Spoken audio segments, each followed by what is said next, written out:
সময় সূর্য উঠবে না 6 মাস দেরি হয়ে যাবে। আল্লাহ বলবে সূর্য উঠো। যখন সূর্য উঠবে, সূর্য ওঠার সাথে সাথে সূর্য আর পূর্ব দিকে আসবে না, পশ্চিম দিক থেকে সূর্য উদয় শুরু হয়ে যাবে। সহিহ বুখারীর কিতাবুল ফিতানের মধ্যে নবী বললেন, সূর্য যখন পশ্চিম দিক থেকে উদয় হবে, তখন সূর্য উদয় হওয়ার পরে এই পশ্চিম দিক থেকে সূর্য উদয় হওয়ার সময় তওবার দরজা বন্ধ হয়ে যাবে। তওবা করলে কবুল হবে না, সেই দিন থেকে তওবার দরজা বন্ধ হয়ে যাবে। আল্লাহর নবী বললেন, দক্ষিণ মেরু থেকে একটা বাতাস আসবে, তাম দুনিয়ার সব মুসলমানরা সেই বাতাসে রোগগ্রস্ত হয়ে মারা যাবে। এরপরে আল্লাহু আল্লাহ বলে আল্লাহকে ডাকার মতো আর কেউ থাকবে না।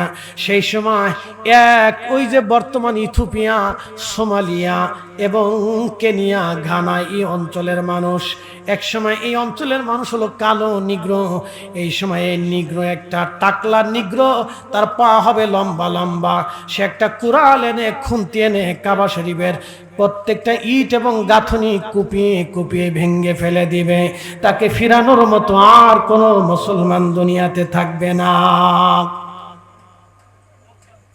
কাবা শরীফের প্রত্যেকটা পাথর সে খুন্তি দিয়ে, শাবল দিয়ে পটিয়ে পিটে ভেঙে ফেলে দিবে। এক আফ্রিকান, ইথিওপিয়ান আফ্রিকান, মাথা হবে টাকলা, দেখতে একেবারে নিগ্রো কালো, পা হবে লম্বা লম্বা পা, চিকুন চিকুন পা। সে কাবা শরীফের প্রত্যেকটা পাথর গুতিয়ে গুতিয়ে ভেঙে একেবারে কাবাকে বিরান করে দিবে। যখন কাবা শরীফ বিরান হয়ে যাবে, তখন আল্লাহ বলবেন, ইসরাফিল সিংহায় ফুৎকার দাও। হযরত ইসরাফিল আলাইহিস সালাম সিংহায় ফু দিবেন। সিংহায় ফু দেওয়ার সঙ্গে সঙ্গে আমার রব বললেন, ইদাস সামাউ ফাতারাত ওয়া ইদাল কাওয়াকিবু তাসারাত ওয়া ইদাল বিহার فجرت وإذا القبور بعثرت علمت نفس ما قدمت وأخرت। আকাশ ভেঙে ভেঙে পড়বে, নক্ষত্ররাজিরা ছিটকে ছিটকে ক্ষেপণাস্ত্রের মতো দুনিয়াতে আঘাত করতে থাকবে। সমুদ্র উদ্বেলিত হয়ে যাবে, পৃথিবীর সমস্ত পানিগুলি, সাগর মহাসাগরের পানিগুলি পৃথিবীর উপরে আঘাত করতে থাকবে। এমন অবস্থা হয়ে যাবে, আল্লাহ বলবেন, সে সময় নবীজি বললেন, আমার উম্মতের আরে এই বিহবল অবস্থা দেখে গর্ভবতী নারী যাদের পেটের মধ্যে বাচ্চা ছিল, অকালি তাদের বাচ্চাগুলি খালাস হয়ে যাবে ভয়ে। যেই যুবক ছিল, চুল দাড়িগুলি যার কাঁচা ছিল, ভয়ে তার চুল দাড়িগুলি সাদা হয়ে যাবে। আল্লাহ নবী বললেন, উম্মতের আরে সেই দিন পশু পাখি আর মানব দানব একত্রিত হয়ে যাবে, কেউ কাউকে আক্রমণ করবে না। ধনীরা দেখবে ভূগর্ভস্থ থেকে সোনা দানা বের হয়ে আসে। ধনীরা বলবে, হায় হায়, যে সোনা দানার জন্য আমরা এত বছর লড়াই করলাম, সেই সোনা দানা আজকে নেওয়ার মতো কি নাই, কি না ভুল করেছিলাম। গরিবেরা সোনা দানা দেখে বলবে, হায় হায়, এই সোনা দানা পাওয়ার জন্য আমরা কতই না চেষ্টা করেছিলাম, আল্লাহকে ভুলে গিয়েছিলাম। আজকে সোনা দানা নেওয়ার মতো কেউ নাই। জিন্দেগি তোর যাইরে ফাঁকি দিয়া রে সোনার আদম, জিন্দেগি তোর যাই ফাঁকি দিয়া। ও আদম রে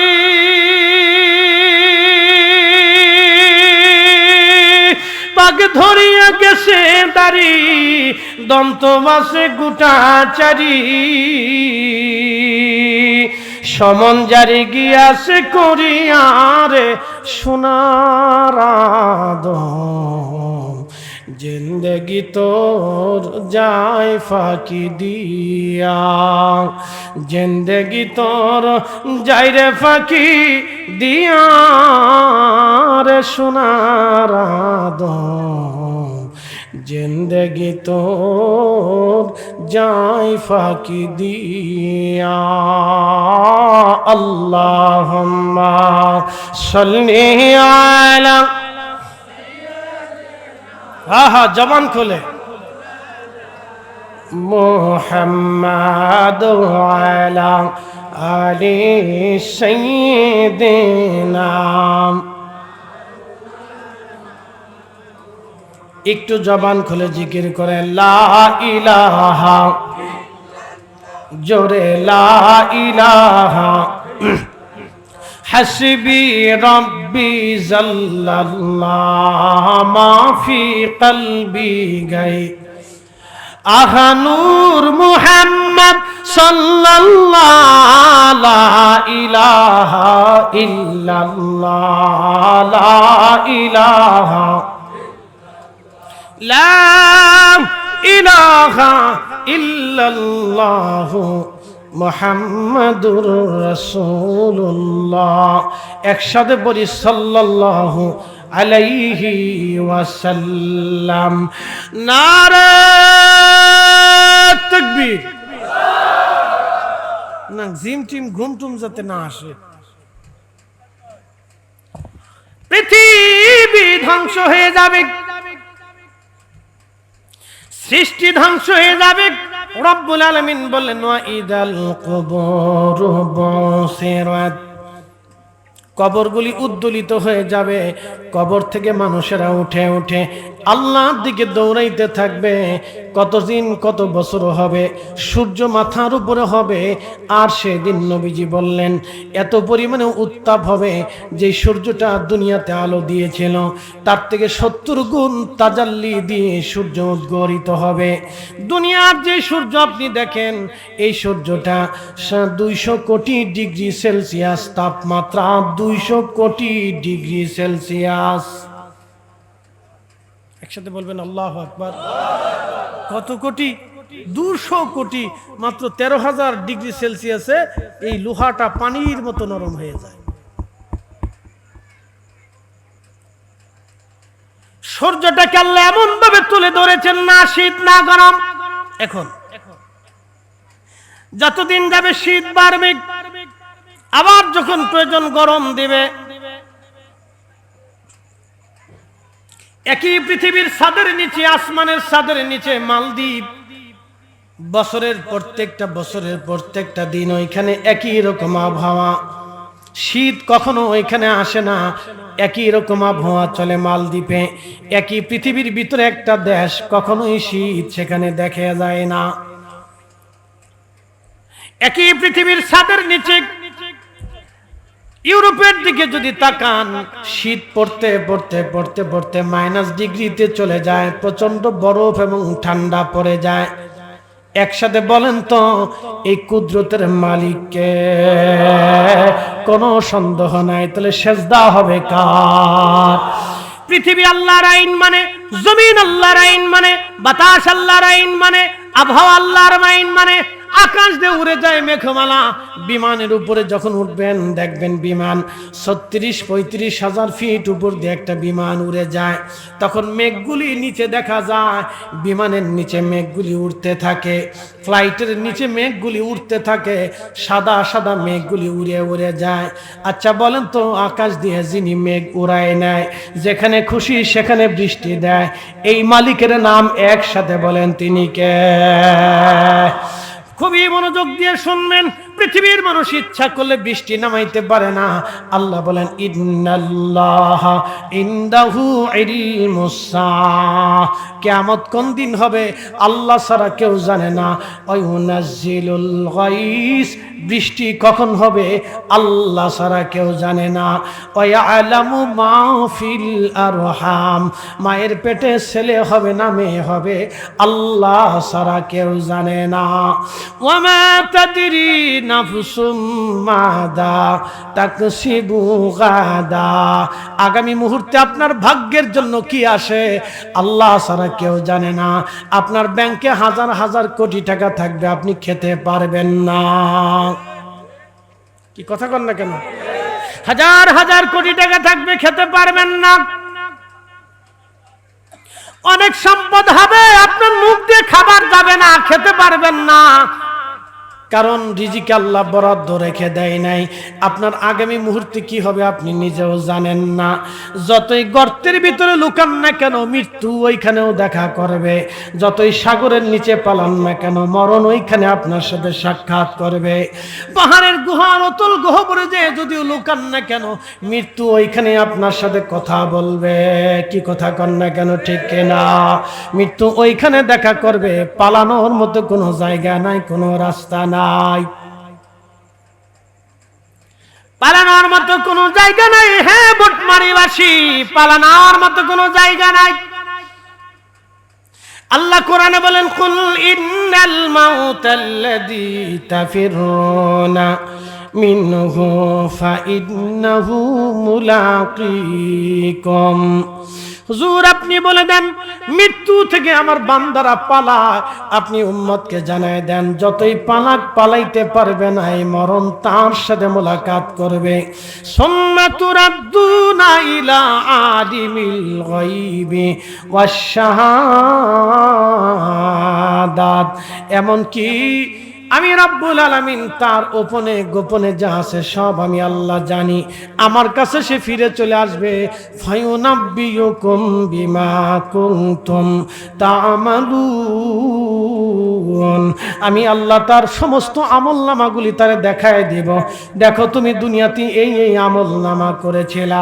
আজকে একটা কথা বলে দিয়ে যাই, সারা রাত্র ওয়াজ শুনলেন, ওয়াজ শুনে যাওয়ার পরে চিন্তা করলেন ফরিদি হুজুরের ওয়াজ ভালো, সুন্দর ওয়াজ করলো, আজকে আর নামাজ ছাড়ব না।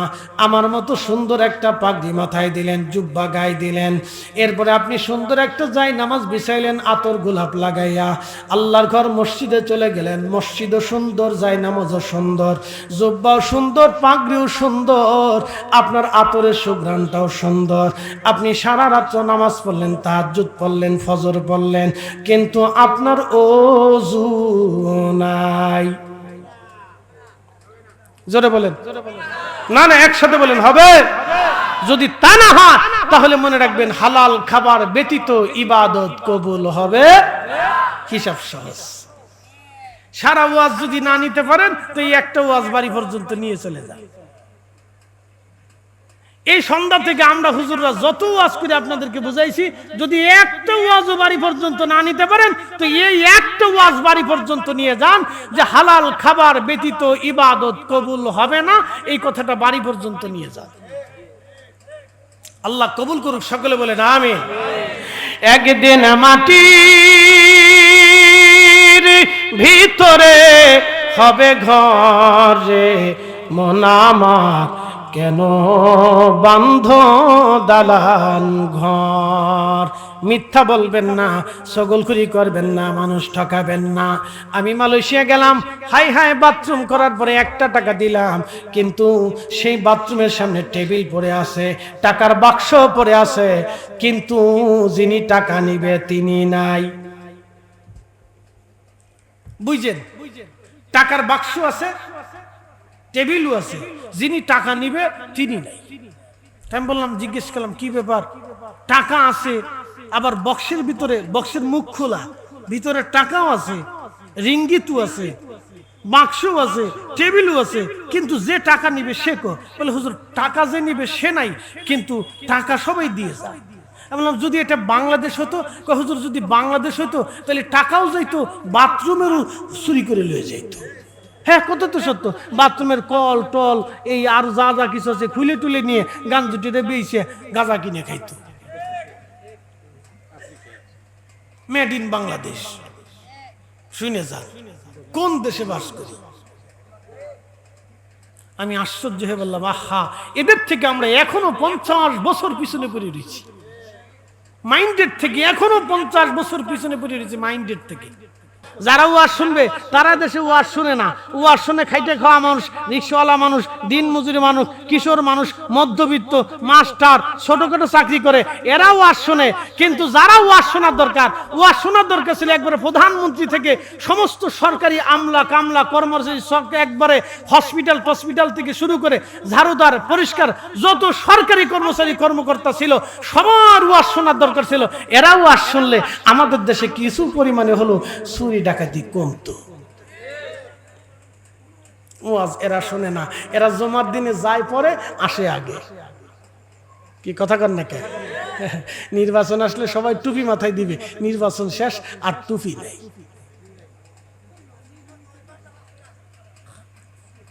যেখানে যাই সেখানেই পুরিয়ালা। এক নামাজ যে কয়বার পরে নির্বাচনের সময় আল্লাহ জানে।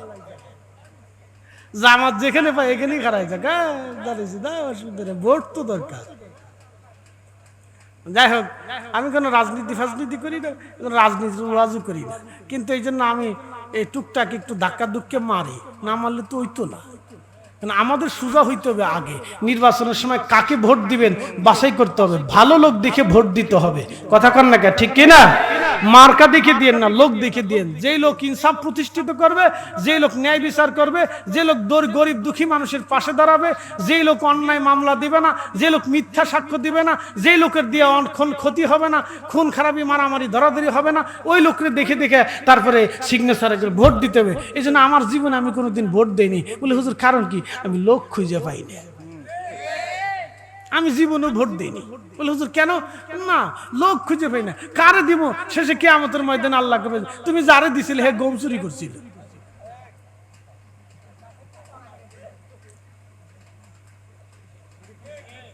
ঠিক আছে, তুমি যারে দিছিলে সে গম চুরি করছে, এবার গম চুরির মামলা তুমি আছো, বলো তুমি সমর্থন দিছ।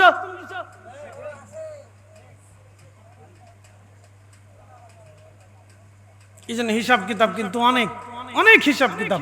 আল্লাহ আমাদেরকে ভালো মানুষদেরকে নির্বাচিত করার তৌফিক দিক। সকলে জোরে বলেন আমিন। কষ্ট দিচ্ছে আপনাদের? এবার সূর্যের কাছে চলে যাই। সূর্য আল্লাহকে সেজদা দেয়। সূর্যের ওয়াজ করতে করতে কত দূর পর্যন্ত চলে গেছি, এবার চাঁদের কাছে চলে যাই। الشمس والقمر والنجوم والجبال।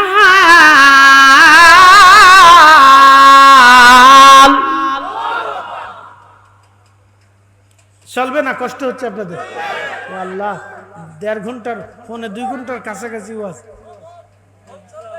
চলো আর 10 মিনিট আপনাদেরকে নিয়ে কথা বলবো, এরপর বিদায়ের দিকে ইনশাআল্লাহ। রাত অনেক হয়ে গেছে, টাইম বলবো না, টাইম বললে অনেকে চলে যাবেন যে হাই হাই হুজুর করছে কি, যাই গিয়ে এখন না, টাইম বলা যাবে না যে কত রাত হয়েছে, টাইম বলবো না, ঘড়ির দিক তাকায়েন না, না না তাকেন না, মোবাইল খুলেন না, বের করেন না, বের করেন না। মোবাইল দেখলেই দৌড় দিতে মন চাবে না যে এইবার যাই গিয়ে, অনেক রাত হয়ে গেছে। কত রাত হয়েছে বলবো না, ওয়াজ শেষ করলে তারপরে বলতেছি। আশ-শামসু ওয়াল কামারু ওয়ান নুজুম।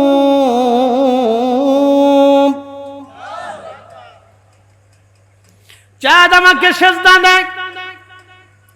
প্রিয় নবীজির কাছে হযরতে আব্বাস রাদিয়াল্লাহু আনহু আসলেন। ওয়াজ শেষ, হযরত আব্বাস রাদিয়াল্লাহু আনহু আসলেন।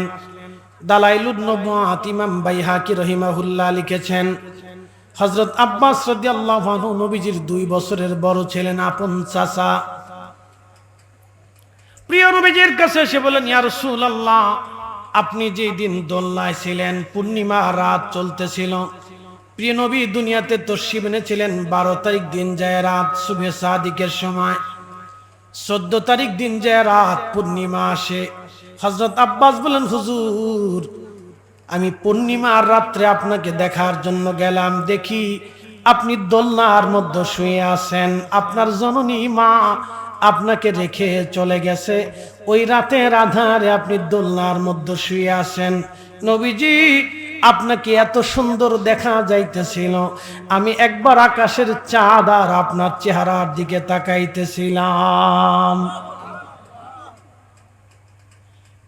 কিরে মুসল্লি রে দিয়ে আরো ঘুমাই নাই, হাই হাই হাই হাই সর্বনাশ, টাটকা মুসল্লি দেখি এমনি সাইরিস। হ্যাঁ, ও আর শোন বাবা, এদের বয়সে ওয়াজ আমি ওরকম শুনতাম, তো আর শুনতে শুনতে আজকে বক্তা হয়ে গেছি। ছোট গেলে চিন্তা করলাম, আমি চিন্তা করতাম এরকম যদি হুজুর হইতে পারতাম। বুঝতে পারছেন? এই জন্য এম ঠিক রাখতে হবে, এম এম এম। এটা যদি ঠিক না রাখেন তো টেকার যতই চাপেন, গুলি যতই বের হয়ে যাক, জাগা মতো লাগবে না। এম ঠিক রাখতে হবে, উদ্দেশ্য কি সেটা ঠিক রাখতে হবে আগে। রব্বুল আলামিন তার মেহবুব নবীজি ডাক দিলেন, চাচা যান। তারপরে কি বলে, হুজুর আমি কালেমা পড়েছিলাম, একটা ঘটনা আমাকে কালেমা পড়তে উদ্বুদ্ধ করেছিল। বলেন চাচা যান, কি কালেমা পড়েছিলেন, কেন পড়েছিলেন? বলতেছি ইয়া রাসূলুল্লাহ, আপনি দোলনার মধ্যে ছিলেন, আমি লক্ষ্য করলাম আপনি আকাশের চাঁদের দিকে তাকান, একবার হাসেন আবার কাঁদেন, একবার কাঁদেন আবার আপনি হাসেন। আমি আরো লক্ষ্য করলাম আপনার কচি হাত মোবারক যেই দিকে আপনি লড়াইতেছিলেন, আমি দেখি আকাশের চাঁদ আপনার হাতের ইশারায় দুলতেছে। না না, একটা জবান বন্ধ থাকবে না, জোরে বলেন আল্লাহু আকবার। তুমি মোদের আশার আলো, তাই তো তোমায় বাসি ভালো, তুমি মোদের আশার আলো, তাই তো তোমায় বাসি ভালো। হৃদয় নামের ফুল দানিতে, হৃদয় নামের ফুল দানিতে গেথে রেখেছি প্রেমের মালা। ইয়া রাসূলুল্লাহ, ইয়া হাবিবাল্লাহ, ইয়া রাসূলুল্লাহ, ইয়া হাবিবাল্লাহ, ইয়া রাসূলুল্লাহ।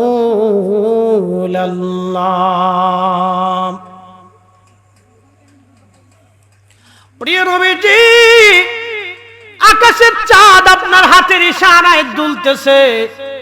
নবীজি, বিষয়টা তো বুঝলাম না, আপনি কি বলবেন এর মারিফত কি, হাকিকত কি? নবীজি জবাব দিলেন, চাচা যান, আপনি ঠিক দেখেছিলেন, ভুল দেখেন নাই। চাচা যান, আমি দোলনার ভিতরে মা রেখে চলে গিয়েছিল, একাকিত্বের কারণে আমার কাছে খুব খারাপ লাগতেছিল, খুব খারাপ লাগতেছিল। চাচা যান, ঠিক সেই সময়ে আকাশের চাঁদের দিকে তাকা আমি কেঁদে ফেললাম। আকাশের চাঁদ আমাকে দেখে আমাকে সালাম দিল, আসসালাতু আসসালামু আলাইকা ইয়া রাসূলুল্লাহ। চিৎকার মেরে জোরে বলেন না মারহাবা। বনের যত পশুগণ ভক্তি করতুই দুই চরণ, মেঘমালা ছায়া দিত গায় গো নবীজি, কোন সাধনে পাইব তোমায়। চাঁদ, আকাশের চাঁদ নবীজিকে সালাম দিল। চাচা যান, চাঁদ আমাকে সালাম দিয়ে বলল, হুজুর আপনি না নবী, আপনি কাঁদবেন না। চাঁদের কথা শুনে আমি নবী মুস্কি হাসি দিলাম। আমি হাসতেছিলাম, চাঁদ আমাকে খুশি করার জন্য, হাসানোর জন্য। আমি যেই দিকে হাত লড়াইতেছিলাম, চাঁদে ওইভাবে লড়ে লড়ে আমাকে হাসাইতেছিল। জোরে বলা যাবে নাকি মারহাবা? হযরত আব্বাস রাদিয়াল্লাহু আনহু বলেন, হুজুর এই দৃশ্যটা আমাকে কালেমা পড়তে উদ্বুদ্ধ করেছে, কারণ আমি এই দৃশ্যখানা দেখার পরে বুঝেছি এটা সাধারণ কোনো বালক না, সাধারণ কোনো মানুষ না। নবীজি 40টা বছর ধরে আমি গোপন দেখেছিলাম, যখন কালেমার দাওয়াত দিয়েছেন তখনই আমি বুঝতে পেরেছি আপনি নবী। নবী ছাড়া এমন মুজিজা কারো হতে পারে না। আল্লাহর নবী বলেন, চাচা যান, আপনি কি জানেননি চাঁদ কোথায় যে ডুবে যায়? বলে আল্লাহু ওয়া রাসূলুহু আলাম। দালালুন নবুওয়াত বাইহাকি শরীফের ভিতরে এসেছে। ইমাম বাইহাকি লিখতেছেন, তখন আব্বাস জবাব দেন, আল্লাহু ওয়া রাসূলুহু আলাম, আল্লাহ এবং তার নবী ভালো জানে। ঠিক তখনই প্রিয় নবী ডাক দিয়ে বলেন, চাচা যান, এই চাঁদ যেতে যেতে আরশে মুআল্লার নিচে যায় আল্লাহকে সেজদা দেয়। চাঁদে যখন সেজদার মধ্যে পড়ে তাসবিহ পড়তে থাকে, নবীজি চাচা জানকে ডেকে বললেন, চাচা যান, আপনার ভাতিজা মুহাম্মদুর রাসূলুল্লাহ সাল্লাল্লাহু আলাইহি সাল্লাম আকাশের চাঁদ যখন তাসবিহ পড়ে, আমি মদিনায় বসে বসে সেই তাসবিহর আওয়াজ শুনতে পাই। এক চিৎকার মেরে বলেন আল্লাহু আকবার। এ কান আমাদের আছে? জীবনও না। এটা নবুয়তের কাজ। চাচা যান, আমি মদিনায় বসে বসে চাঁদের সেই তাসবির আওয়াজ শুনি। আমি মদিনায় বসে বসে চাঁদের সেই তাসবির আওয়াজ শুনি। এই জন্য রাসূলকে আল্লাহ বলেন, আলাম তারা, নবী আপনি কি দেখেন নাই, আন্নাল্লাহু ইয়াসজুদু লাহু মান ফিস সামাওয়াতি ওয়া মান ফিল আরদ, আসমানত জমিনত যত যা কিছু আছে সব আমি আল্লাহকে সেজদা দেয়। আশ-শামসু ওয়াল কমারু ওয়ান নুজুম, নক্ষত্র আমাকে সেজদা দেয়, সূর্য আমাকে সেজদা দেয়, চাঁদ আমাকে সেজদা দেয়, অল জিবাল পাহাড় আমাকে সেজদা দেয়। যদি কোনোদিন মদিনাতে যান তো উহুদে চলে যাবেন। প্রশ্ন রাখবেন, ফরিদে হুজুর উহুদে যাই আমি কি করব? হ্যাঁ, উহুদ পাহাড়ের দিকে তাকায় দেখবেন, এই উহুদ হলো জান্নাতের একটা পাহাড়। সহিহ বুখারীতে নবী বললেন, উহুদ আমাকে ভালোবাসে, আমি নবী উহুদকে ভালোবাসি। আল্লামা ইমাম ইবনু শিব্বা তারিখ ইবনু শিব্বার ভিতরে হাদিস খানা নকল করেছেন। আল্লামা আব্দুল হক মুহাদ্দিস দেহলভী আজ-জাযবুল কুলুব ইলা দিরাল মাহবুবের মধ্যে হাদিস খানা লিখেছেন। আল্লামা ইমাম সামহুদি আল ওয়াফাউল ওয়াফা বিদারিল আখবারিল মদিনার ভিতরে এই হাদিস খানা লিখেছেন। বন্ধু, প্রিয় নবীজি বললেন, এই উহুদ আমাকে ভালোবাসে, আমি উহুদকে ভালোবাসি। আলা বিমান মিন আবওয়াবিল জান্নাহ, এই উহুদ হলো জান্নাতের একটা পাহাড়। আল্লাহর জান্নাতীরা যখন জান্নাতের মধ্যে ঢুকবে, জান্নাতের দরজা দিয়ে ঢুকার সঙ্গে সঙ্গে উহুদ পাহাড়কে জান্নাতীরা দেখতে পারবে। যদি কোনোদিন মদিনাতে যান, উহুদের কাছে যাবেন, সেই যেইখানে নবীজি আহত অবস্থায় উহুদের দন্ত মোবারক শহীদ হওয়ার পরে আমার নবীজি উহুদে আশ্রয় নিয়েছিলেন। আমি সেইখানে গত হজে রাত্রিবেলা গিয়েছিলাম। আল্লাহি বিল্লাহি তাল্লাহি, আসমান ওয়ালার কসম, জমিন ওয়ালার কসম, হায়াত দেনেওয়ালার কসম, মৃত্যু দেনেওয়ালার কসম, মুলকের মালিকের কসম করে বলতেছি, যেখানে নবীজি বিশ্রাম করেছিলেন আমরা কয়েকজন সেইখানে গেলাম। রাত্রিবেলা যাওয়ার পরে দেখি বাতাসের ভিতর থেকে জান্নাতের ঘেরান আসে, মধুময় ঘেরান। পৃথিবীর কোনো আতরের সাথে তুলনা চলবে না, ওই ঘেরানের সাথে দুনিয়ার কোনো আতরের তুলনা চলবে না রে বাপ। ওইখানে যাওয়ার পরে দেখি বাতাস থেকে ঘেরান আসতেছে। আল্লাহর মেহবুব নবী আহত হয়ে যাওয়ার পরে যেই ফাঁকা জায়গার ভিতরে বিশ্রাম নিয়েছিলেন, আহা, ওই জায়গাটা সিমেন্ট দিয়ে সরকার ঢেকে দিয়েছে। একটু জানালার মতো কাটা ছিল, বর্তমান হয়তো বন্ধ করে দিয়েছে। আমরা রাত্রিবেলা যাওয়ার পরে শুধু ঘেরান আর ঘেরান আসে, আশ্চর্য হলাম। ওইখানে এশার নামাজ আমরা পড়লাম এবং ওইখানে আমরা নফল পড়লাম, দোয়া করলাম। মিলাদ শরীফ পরে মদিনার সবুজ মিনারা দেখা যাইতেছিল। রসুলের দিকে ফিরে আমরা তাকায়া দোয়া করতে লাগলাম। সুঘ্রাণ আসতেছিল, সেই ফাঁকা জায়গা দিয়ে ভিতরে মাথা ঢুকায় দেখলাম ঘেরান কোত্থেকে আসে। আল্লাহি বিল্লাহি তাল্লাহি, যেইখানে নবীজি বিশ্রাম করেছিলেন ওখান থেকে এখনো জান্নাতের ঘেরান উহুদ থেকে আসে। সেই উহুদ পাহাড় হলো জান্নাতের পাহাড়। এই উহুদ পাহাড় জান্নাতের পাহাড়। এই জন্য পাহাড় আল্লাহকে সেজদা দেয়। আমরা না দেখলেও নবীজি দেখতেন, পাহাড় আল্লাহকে সেজদা দেয়। সূর্য আল্লাহকে সেজদা দেয়, আমরা না দেখলেও নবী দেখতেন। চাঁদ আল্লাহকে সেজদা দেয়, আমরা না দেখলেও নবী দেখতেন। নক্ষত্রগুলি আল্লাহকে সেজদা দেয়, আমরা না দেখলেও নবীজি দেখতেন। গাছ আল্লাহকে সেজদা দেয়, আমরা না দেখলেও নবীজি দেখতেন। আল্লাহ নবীজি ছোট, নবীজির চাচা আবু তালিব কাঁধে করে নিয়ে গেছে সিরিয়া ব্যবসা করার জন্য। তখন সিরিয়ার নাম সিরিয়া ছিল না, তখন নাম ছিল শাম। বর্তমানে জর্দান এবং সিরিয়া এই অঞ্চলটাকে, ফিলিস্তিনি অঞ্চলটাকে শাম বলা হতো। শাম বলা হতো। বর্তমানে যে গাজা, এই গাজার আগে নাম ছিল আসকালান। এইখান ছিল একটা সাগরবর্তী, অর্থাৎ আপনার কি বলে, এইখানে পোর্ট ছিল, বন্দর। এই বন্দর দিয়ে পৃথিবীর বিভিন্ন জায়গা থেকে মাল আদান প্রদান হতো। আর এখান থেকে আরবের মানুষেরা খাবার দাবার প্রয়োজনীয় সামগ্রী কিনে কিনে সারা আরবে ছড়িয়ে দিত।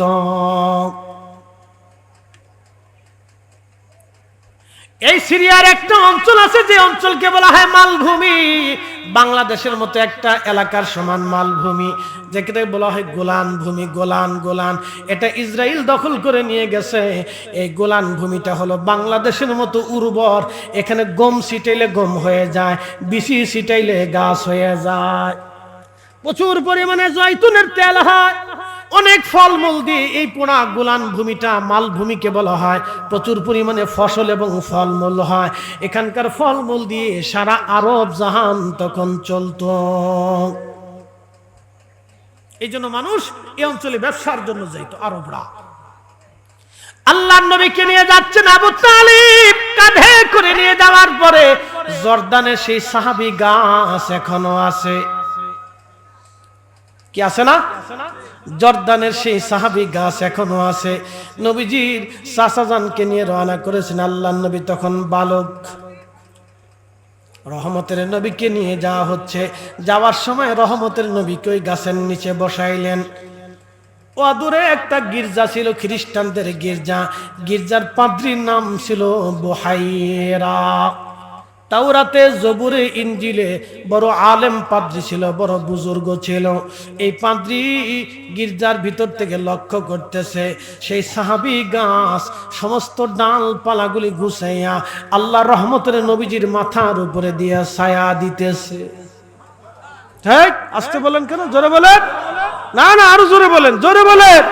আর গাছের রসুলের কালেমার সাক্ষ্য দিয়েছে, আর আপনি কেডা? একসাথে বলেন আল্লাহু আকবার। তিনি আমরা সেই নবীর উম্মত, আমরা সেই নবীর উম্মত সুদ খাই, আমরা সেই নবীর উম্মত ঘুষ খাই, আমরা সেই নবীর উম্মত আদালতে দাঁড়ায় মিথ্যা সাক্ষ্য দেই। কি কথা কর না? এদেশে যত সাক্ষী তলব হয়, বিচার সালিশ হয়, তার দেখবেন বাংলাদেশের 100% মানুষের 50% মিথ্যা সাক্ষ্য দেয়।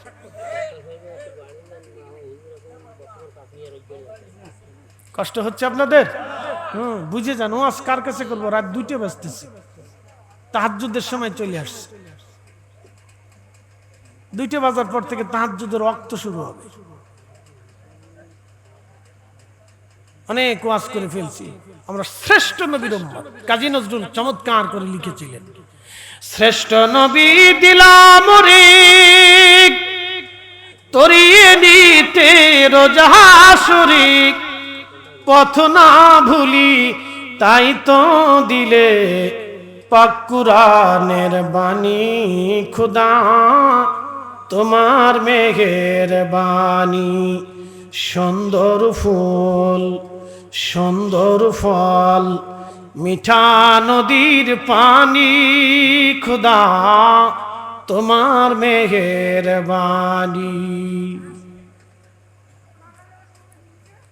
সাহাবী গাছ নবীকে ছায়া দিচ্ছে, কেউ বুঝতে পারে নাই, কিন্তু বুহাইরা বুঝে ফেলল। বুহাইরা চিন্তা করলো এই নবীকে দাওয়াত করে খাওয়াতে হবে। সেই জন্য কাফেলার সবাইকে দাওয়াত দিয়ে বলল, কাফেলার প্রধানকে বলে, কাফেলার প্রধান আমি আবু তালিব, বলে আপনাদেরকে আজকে দুপুরে আমার গির্জার ভিতরে আপনাদেরকে দাওয়াত দিলাম, এক বেলা খাবেন।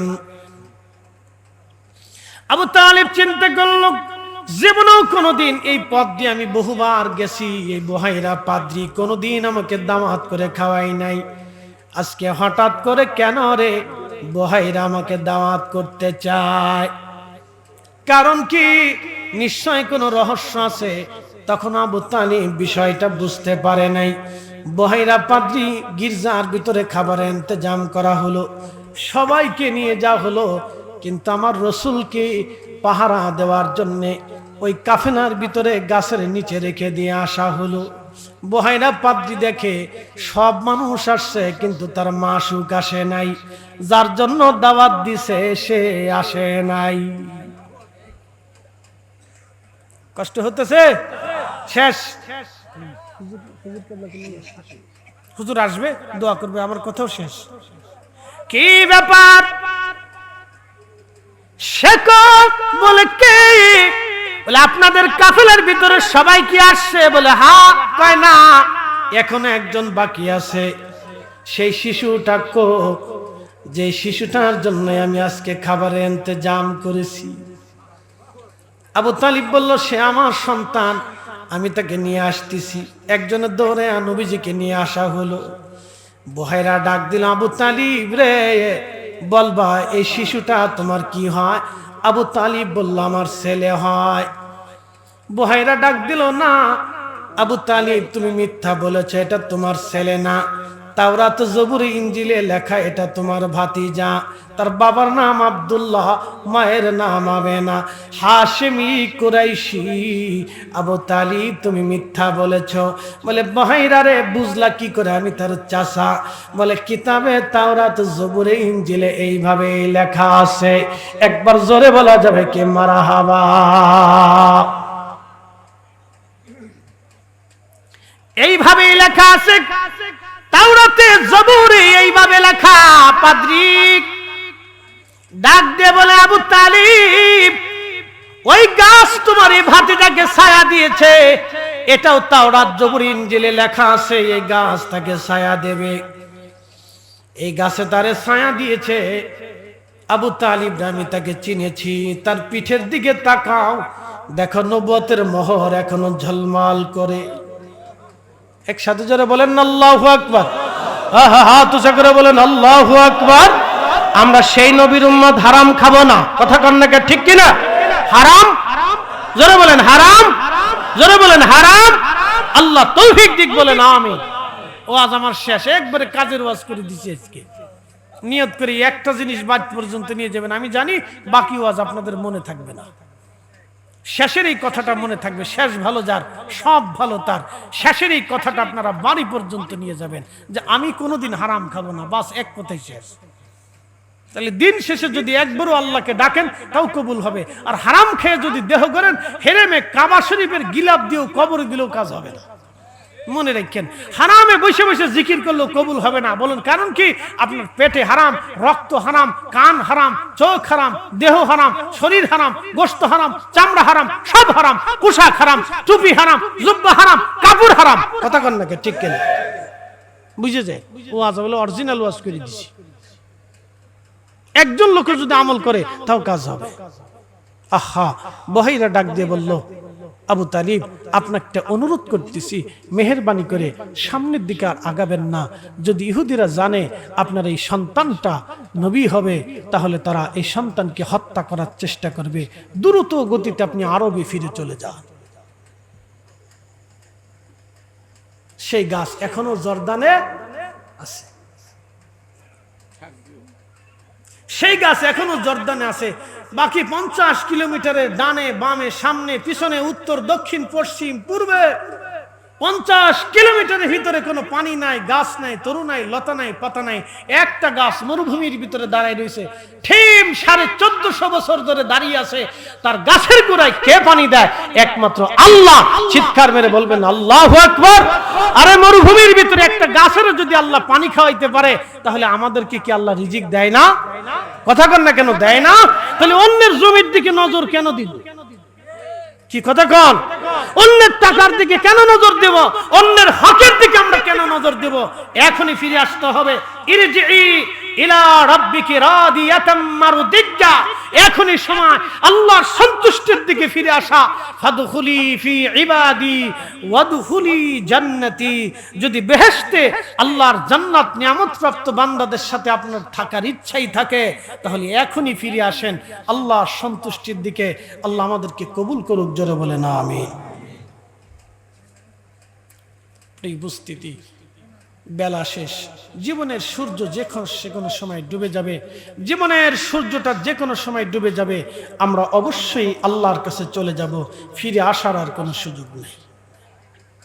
ফিরে আসার আর কোনো সুযোগ নেই। আমরা আল্লাহর কাছে চলে যাব।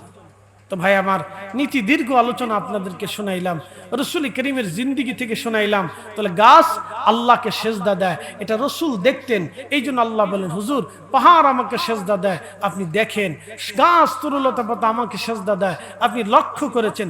ও দাব্বু, সৃষ্টির সমস্ত প্রাণী আমাকে সেজদা দেয়, আপনি দেখেছেন।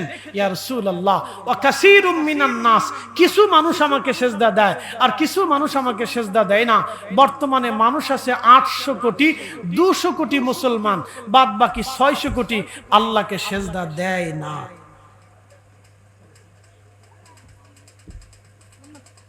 আবার শোনেন, বর্তমানে পৃথিবীতে মানুষ আছে 800 কোটি, 200 কোটি মুসলমান। 200 কোটি মুসলমান একমাত্র আল্লাহকে আল্লাহ বলে সেজদা দেয়, বাদ বাকি 600 কোটি মানুষ আল্লাহকে আল্লাহ বলে সেজদা দেয় না। কেউ প্রতিমার সামনে সেজদা দেয়, কেউ কার্তিকের সামনে দেয়, কেউ গণেশের সামনে দেয়, কেউ শিবের সামনে দেয়, কেউ দুর্গার সামনে দেয়, কেউ ওই কালীর সামনে দেয়, কেউ মনসার সামনে দেয়, কেউ আবার শিবের সামনে দেয়, কেউ লক্ষ্মীর সামনে দেয়, বিভিন্ন দেব দেবী প্রতিমার সামনে সেজদা দেয়, কেউ বুদ্ধের সামনে সেজদা দেয়, কেউ ক্রুশের সামনে সেজদা দেয়, কেউ ওই আপনার গুরুদুয়ারের সামনে সেজদা দেয়, কেউ মাছের সামনে সেজদা দেয়, কেউ বিরাট সূর্যের সামনে সেজদা দেয়, কেউ সাগরের সামনে সেজদা দেয়, কিন্তু আল্লাহকে সেজদা দেয় মাত্র 200 কোটি। এই জন্য আল্লাহ বলেন ওয়া কাসীরুম মিনান নাস, কিছু অংশ মানুষ আমাকে সেজদা দেয়, বাকিরা আমাকে সেজদা দেয় না। হাবিব আপনি দেখেছেন, সবাই আমাকে সেজদা দেয় না, কিন্তু সমস্ত মাখলুক আমাকে সেজদা দেয়। তাহলে সেজদা কার হবে? একসাথে বলতে হবে কার? জোরে বলেন কার? জোরে বলেন কার? তাহলে আজকে থেকে নিয়ত করে যাব, ফজর থেকে শুরু করব, জীবন আর কখনো নামাজ কাজা করব না। আল্লাহ তৌফিক দিক বলে না আমিন। চেষ্টা করতে থাকেন। যার কাজা হয়ে যায় সে চেষ্টা করে, কঠিন কিছু না, একেবারে সহজ হয়ে যাবে। যার কাজা হয়ে যায় সে চেষ্টা করেন, কঠিন কিছু না, সহজ হয়ে যাবে।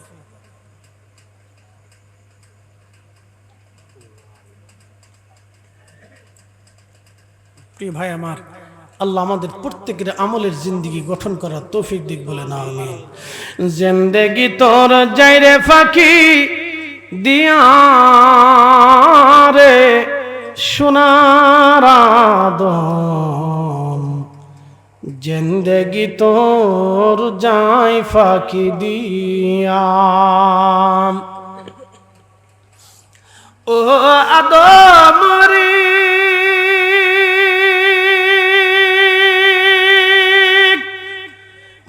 ধরিয়া গেছে দাড়ি, দন্ত মাসে গোটা চারি, সমন জারি গিয়াছে করিয়া রে সোনার আদম, জিন্দেগি তোর যাই ফাঁকি দিয়া। জিন্দেগি তোর যাই রে ফাঁকি দিয়া রে সোনার আদম, জিন্দেগি তোর যাই ফাঁকি দিয়া। ও আদম রে কামিনীর ওই কোলেতে কাল ঘুমেতে রইলি তুই, সারা নিশি কাটাইলি তুই ঘুমাইয়া ঘুমাইয়া রে সোনার আদম। রব্বুল আলামিন বললেন, হাবিব সূর্য আমাকে সেজদা দেয়, নক্ষত্র আমাকে সেজদা দেয়, চাঁদ আমাকে সেজদা দেয়, পাহাড় আমাকে সেজদা দেয়, সাজার আমাকে গাছ আমাকে সেজদা দেয়,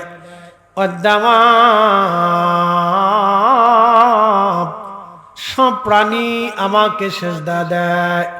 আপনার বাড়ির কুকুর আল্লাহকে সেজদা দেয়। একবার জোরে বলা যাবে কে মারহাবা?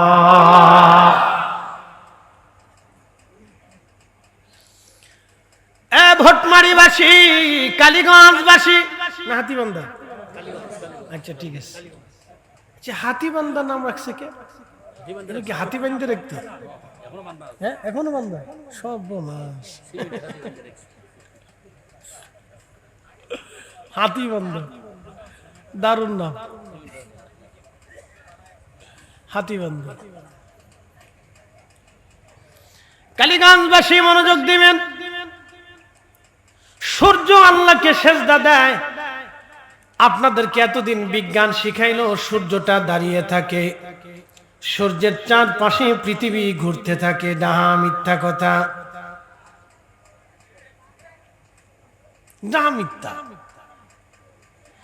বিজ্ঞান বলল সূর্য দাঁড়িয়ে, পৃথিবী সূর্যের চারপাশে ঘুরে। ডাহা মিথ্যা। রব্বুল আলামিন বলেন আশ-শামসু ওয়াল কমারু বিহুসবানি ওয়ান নাজমু ওয়াশ-শাজারু ইয়াসজুদান।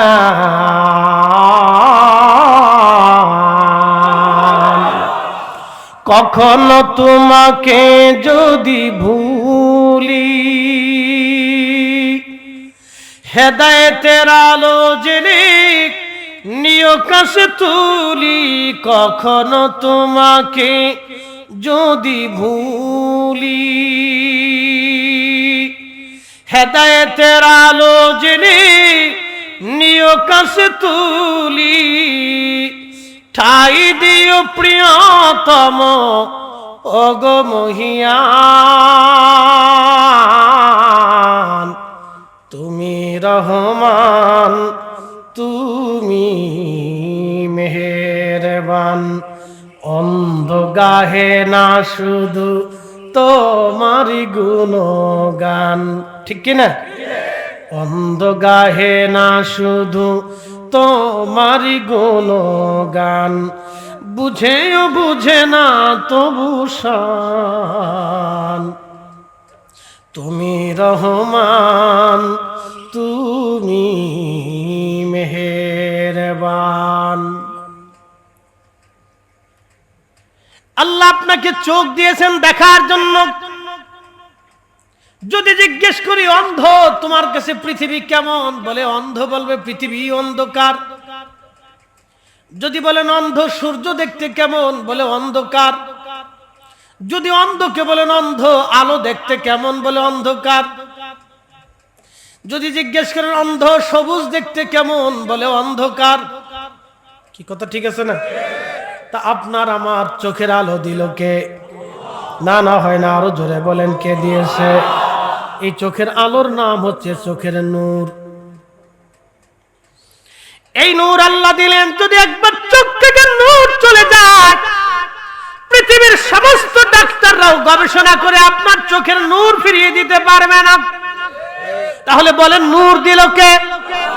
নূর নিবে কে? নূর দিল কে? নূর নেবে কে? তো আল্লাহর দেওয়া চোখের নূর দিয়ে আল্লাহর কালাম পবিত্র কোরআন যদি পড়তেই না পারলেন, তাহলে আপনার জীবনের কোনো সার্থকতা এখানে নাই। কথা বলেন ঠিক কিনা? বহু মুসলমান কোরআন শরীফ পড়তেই পারে না। শরমের কিছু নেই। ইমাম সাহেব হুজুরকে আপনারা মসজিদে রাখছেন, তাকে আপনারা মোহাব্বত করেন, হাদিয়া তোহফা দেন।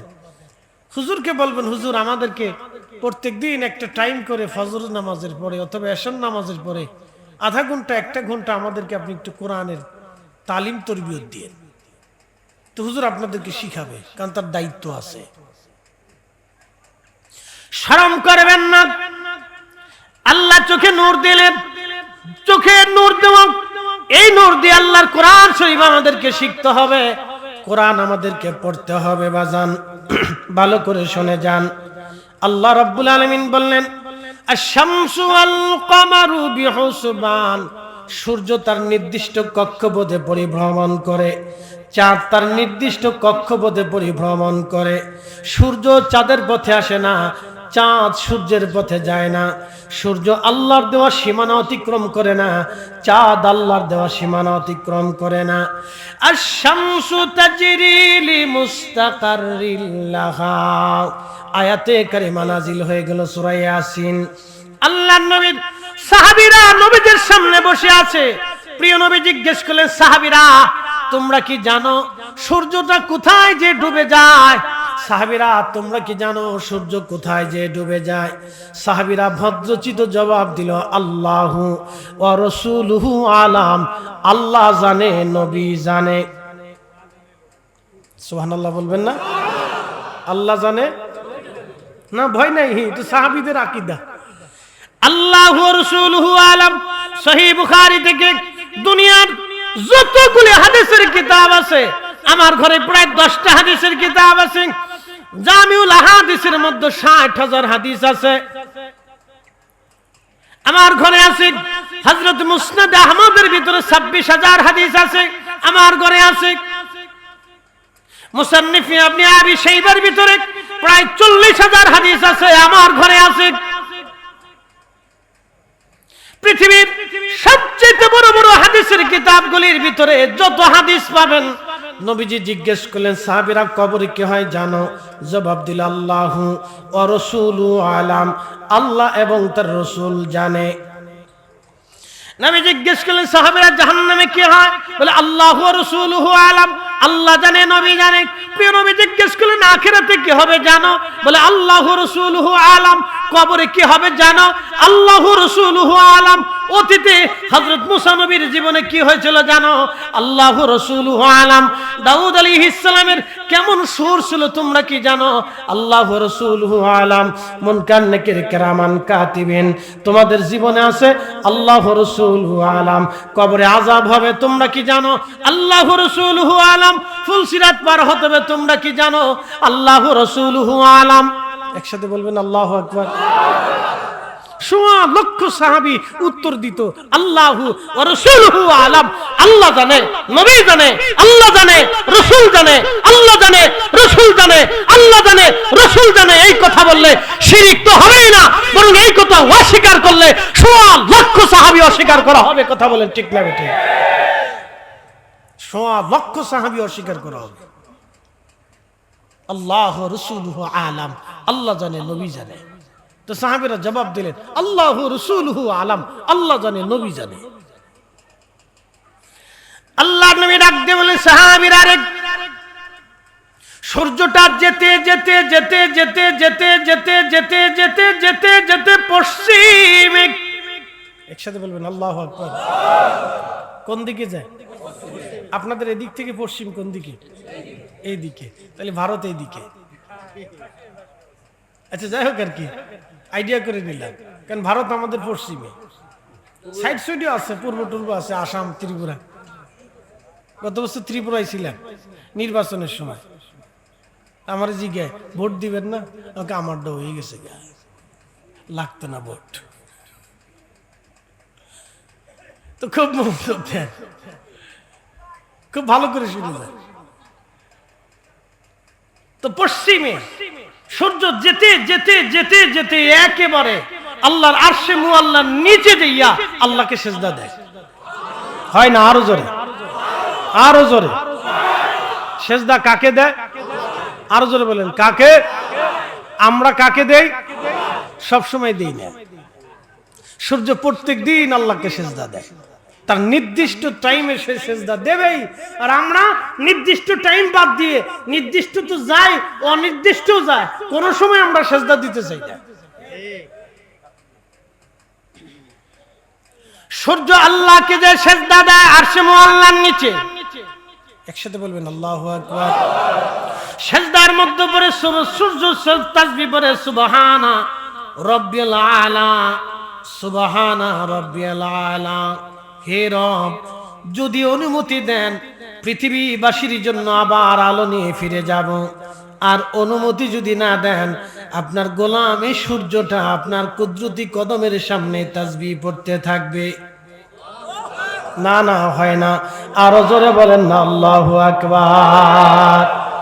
সুন্দর ফুল, সুন্দর ফল, মিঠা নদীর পানি, খুদা তোমার মেহেরবানি, খুদা তোমার মেহেরবানি। তুমি কতই দিলে রতন, ভাই বারাদার পুত্রা স্বজন, খুদা পেলে অন্ন জুগাও, মানি চাই না মানি, খুদা তোমার মেহেরবানি। ভটমারিবাসী, কালীগঞ্জবাসী, লালমনিরহাটবাসী, সূর্য যে যে আল্লাহর আরশে মুআল্লার নিচে যে আল্লাহকে সিজদা দেয়, তাসবিহ পড়ে, আর ডেকে বলেন রাব্বি, অনুমতি যদি দেন আপনার পৃথিবীবাসীর জন্য আমি আলো নিয়ে ফিরে যাব। আপনি জানেন না 13 লক্ষ পৃথিবী এক জায়গা করলে যত বড় হবে, একটা সূর্য হলো তত বড়। এই পৃথিবীর ভিতরে 7টা মহাদেশ আছে, 7টা মহাসাগর আছে, যে সাগরের কিনারা আপনি খুঁজে পাবেন না। 7টা মহাসাগর আছে, 7টা মহাদেশ আছে। এই দেশগুলির ভিতরে বিরাট বড় বড় আপনার মরুভূমি আছে।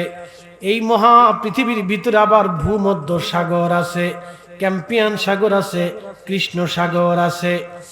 এইরকম পৃথিবীর ভিতরে বড় বড় হ্রদ আছে, বড় বড় বিল আছে, হাওর আছে। আহা, বড় বড় পাহাড়ি পর্বত অঞ্চল আছে, বিরাট বড় বড় বাগান আছে। আমাজন জঙ্গল আছে, যে জঙ্গল থেকে পৃথিবীর 25% অক্সিজেন পৃথিবীবাসীর জন্য এক জঙ্গল থেকে আল্লাহ সাপ্লাই দিয়ে থাকে। একবার আওয়াজ তুলে বলা যাবে কি মারহাবা? বুঝতে অসুবিধা? সেজদা কাকে দেব? আরো জোরে বলেন, কাকে দেব? জোরে বলেন, কাকে দেব? খুব বিনয়ের সাথে দিন, আবার মুরগির মতো ঠুকুর ঠুকুর ঠুকুর ঠুকুর করে না। সেজদা দিবেন আল্লাহকে বিনয়ের সাথে। সূর্য সেজদার মধ্যে পড়ে গেল, রাব্বি অনুমতি দিলে উঠে যাব। আমার রব অনুমতি দেয়। ঠিক ঘুম থেকে উঠে দেখেন নির্দিষ্ট টাইমে সূর্য উঠে যাচ্ছে। কিন্তু শুনে যাবেন একবার, শীতকালে সূর্যের টাইমিং পাস হয়, দিন ছোট হয়ে যায়, রাত বড় হয়ে যায়। আল্লাহ বলেন তুলিজুল লাইলা ফিন নাহারি ওয়া তুলিজুন নাহারা ফিল লাইল। রাত থেকে দিন বের করি, দিন থেকে রাত বের করে আমি রাত্র থেকে দিন আনি, দিন থেকে রাত আমি আনি। দিন থেকে রাত আসে, রাত থেকে দিন আসে। এখানে বিজ্ঞানের কোনো সূত্র নাই, এখানে আল্লাহর সূত্র চলে, আল্লাহর আইন চলে। দুনিয়ার কোন রাজা বাচ্চার আইন এখানে চলে না। কথা কন না কেন? একই বাংলাদেশে ছোট্ট একটা দেশ, 6টা ঋতু হয়। এখন চলতেছে আপনার শরৎকাল, এরপরে আসবে শীতকাল, তারপরে বসন্তকাল, তারপরে গ্রীষ্মকাল, তারপরে আসবে বর্ষাকাল, তারপরে হেমন্তকাল, আবার আসবে শরৎকাল। এইভাবে কালের পরিবর্তন হয়। একই পৃথিবীর মাটির নিচে, মাটির উপরে একই পৃথিবীতে আপনি যদি যান মালয়েশিয়া, বেশি দূরে যাওয়া লাগবে না, মায়ানমার পার হইলেন, থাইল্যান্ড পার হয়ে যাওয়ার পরে একটা দেশের নাম মালয়েশিয়া। মালয়েশিয়া একটা ঋতুই সারা বছর ভরে চলতে থাকে। আমি মালয়েশিয়ার গেন্তিং হাইল্যান্ডে গেলাম, একেবারে জমিন থেকে 6000 ফিট উপরে। গেন্তিং হাইল্যান্ড পৃথিবীর সবচেয়ে বড় বড় জুয়ারুরা যেখানে বসে বসে জুয়া খেলে। আমি যাই দেখি পুলিশে পাহারা দিতেছে, আর বিরাট বড় বড় ধনীরা বসে বসে জুয়া খেলতেছে। কাছের একবারে ওদের কাছের হুজরা বানাই দিচ্ছে। খেল তোরা, পৃথিবীর সবচেয়ে বড় জুয়ারু গেন্তিং হাইল্যান্ডে যাইয়া দামি হোটেলের মধ্যে তারা ঘুমায়, আর দিনের ভাগে এসে তারা জুয়া খেলে। হাজার হাজার বিলিয়ন ট্রিলিয়ন কোটি টাকা ওইখানে জুয়া খেলা হয়। বড় বড় হায়ার এডুকেটেড পারসন, বিরাট বড় বড় বিজনেসম্যান, হাজার বিলিয়ন ট্রিলিয়ন কোটি ডলারের মালিক যারা, তারা ওখানে বসে বসে জুয়া খেলতেছে। পুলিশ তাদেরকে গার্ড দেয়। গেন্তিং হাইল্যান্ড খুব ভালো করে শুনে যাবেন, শীতের রাজ্য বলে। এটাকে শীতের রাজ্য বলে। দুনিয়ায় কোনো সময়ের জন্য এখানে গরম পড়ে না, সব সময় ঠান্ডা থাকে। সব সময়ের জন্য গেন্তিং হাইল্যান্ডে ঠান্ডা থাকে। আমি একবার সর্বোচ্চ উঁচুতে যাওয়ার পরে নিচের দিকে তাকায় দেখলাম একটা হ্রদ দেখা যাচ্ছে, মানে একটা পুকুরের মতো পানির অংশ দেখা যায়। আমি বললাম কি ব্যাপার, পাহাড়ের মধ্যে পানি কেমনে আসলো? বলে হুজুর এখানে আজীবন ধরে পানি এখানে থাকে। আমি বললাম এই জন্যই আল্লাহ পাহাড়ের উপরে পানির ব্যবস্থা করে দিয়েছে, কারণ পাহাড়ে পশু পাখিরা বাস করে, ওরা কোথায় পানি পাবে? সেই জন্য আল্লাহ পাহাড়েও পানির ফয়সালা করে রাখছে। তিনি আমাদের রব। একসাথে পড়েন আলহামদুলিল্লাহি রাব্বিল আলামিন। হয় না? জোরে বলেন আলহামদুলিল্লাহি রাব্বিল আলামিন।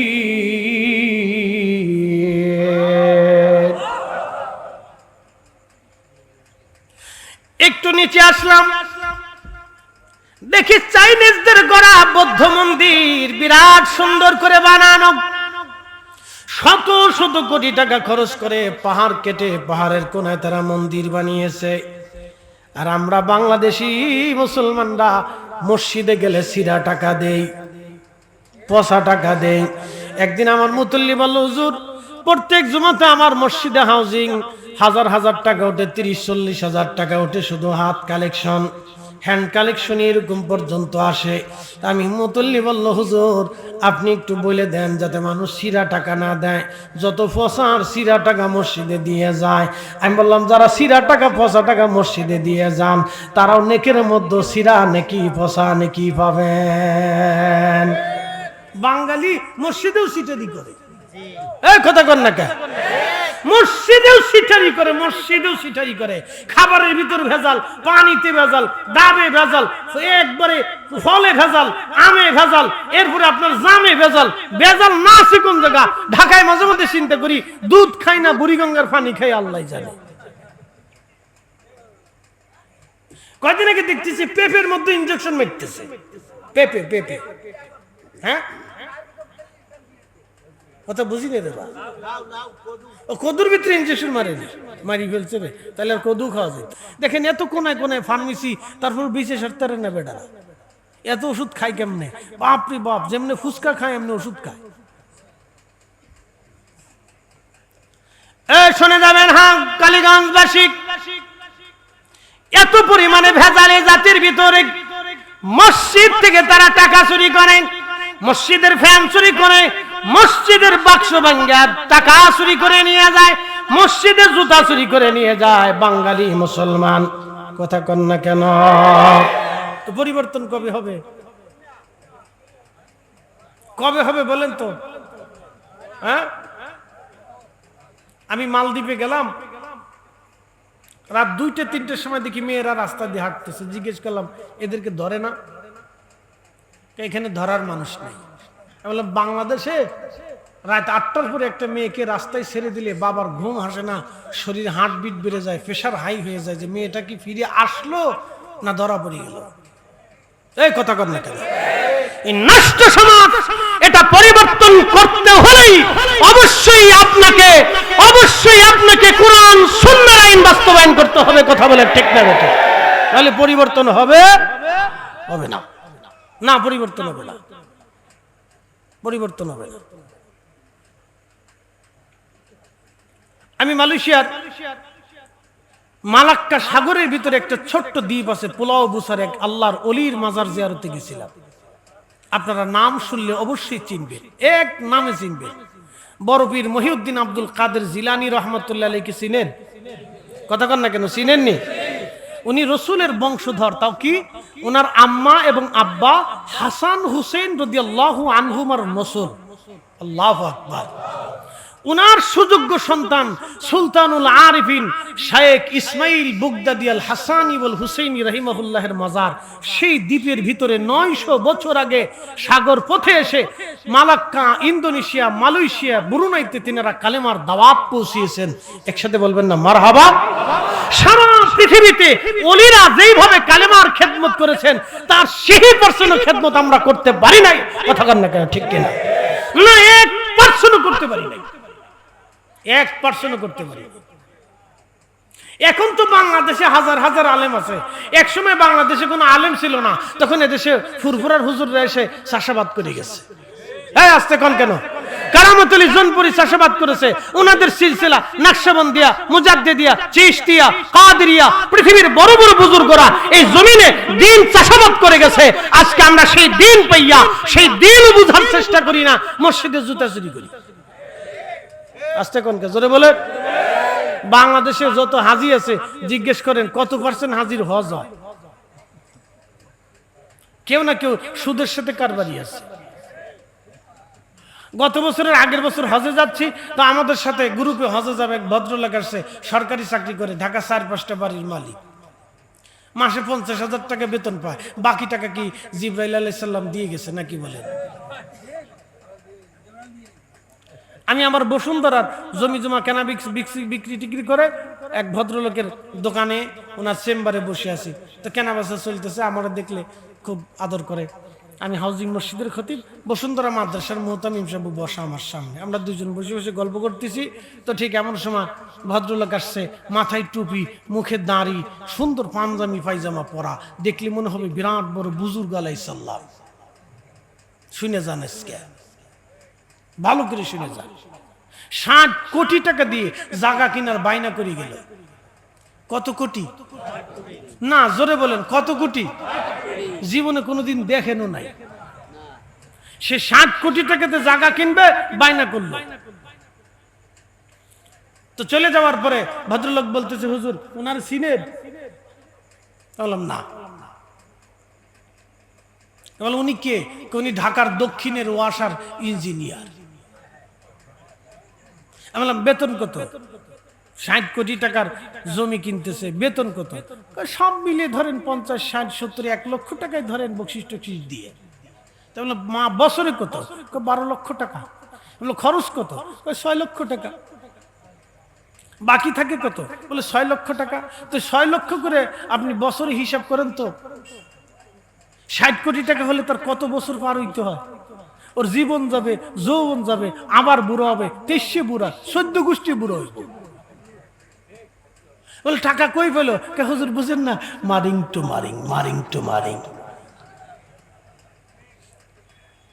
বলেন তো আপনি, এই লোকের মাথায় টুপি থাকলে কি না থাকলে কি, মুখে দাড়ি থাকলে কি না থাকলে কি, গায়ে পাঞ্জাবি থাকলে কি না থাকলে কি, ও নামাজ পড়লে কেন না পড়লে কি, ও রোজা রাখলে কেন না রাখলে কি, ও হজ করলে কেন না করলে কি, ওর পুরা জিন্দেগি হারাম। ও গরিব মানুষের টাকা খেয়েছে, ও অন্ধের টাকা খেয়েছে, ও ভিখারির টাকা খেয়েছে, ও আলেমের টাকা খেয়েছে, ও কাঙ্গালির টাকা খেয়েছে, ও পরিশ্রমী মানুষের টাকা খেয়েছে, ও রিক্সাওয়ালার টাকা খেয়েছে, ও ঠেলা গাড়িওয়ালার টাকা খেয়েছে, আমার দেশের অসুস্থের টাকা খেয়েছে, আমার দেশের বৃদ্ধ মানুষের টাকা খেয়েছে, আমার দেশের 18 কোটি মানুষের টাকা খেয়েছে। ওর চোরের চোর, ওর 14 গোষ্ঠী চোর। এই চোরগুলোরে চোর যাত্রাবলীর মনে হলিয়া শীতকিনি কথা দিয়া কায়দা মতো ল্যাংটে করে পিটাইলে এদের শান্ত হইতো। কথা বলেন ঠিক না বেটে? নামাজে কি হবে, রোজায় কি হবে, দাড়ি টুপিতে কি হবে? ও কোটি কোটি মানুষের টাকার হক নষ্ট করে দিয়েছে। এই আসতে কোন কেন, জোরে বলে। উচিত কথা বললে হুজুররা ভালো না।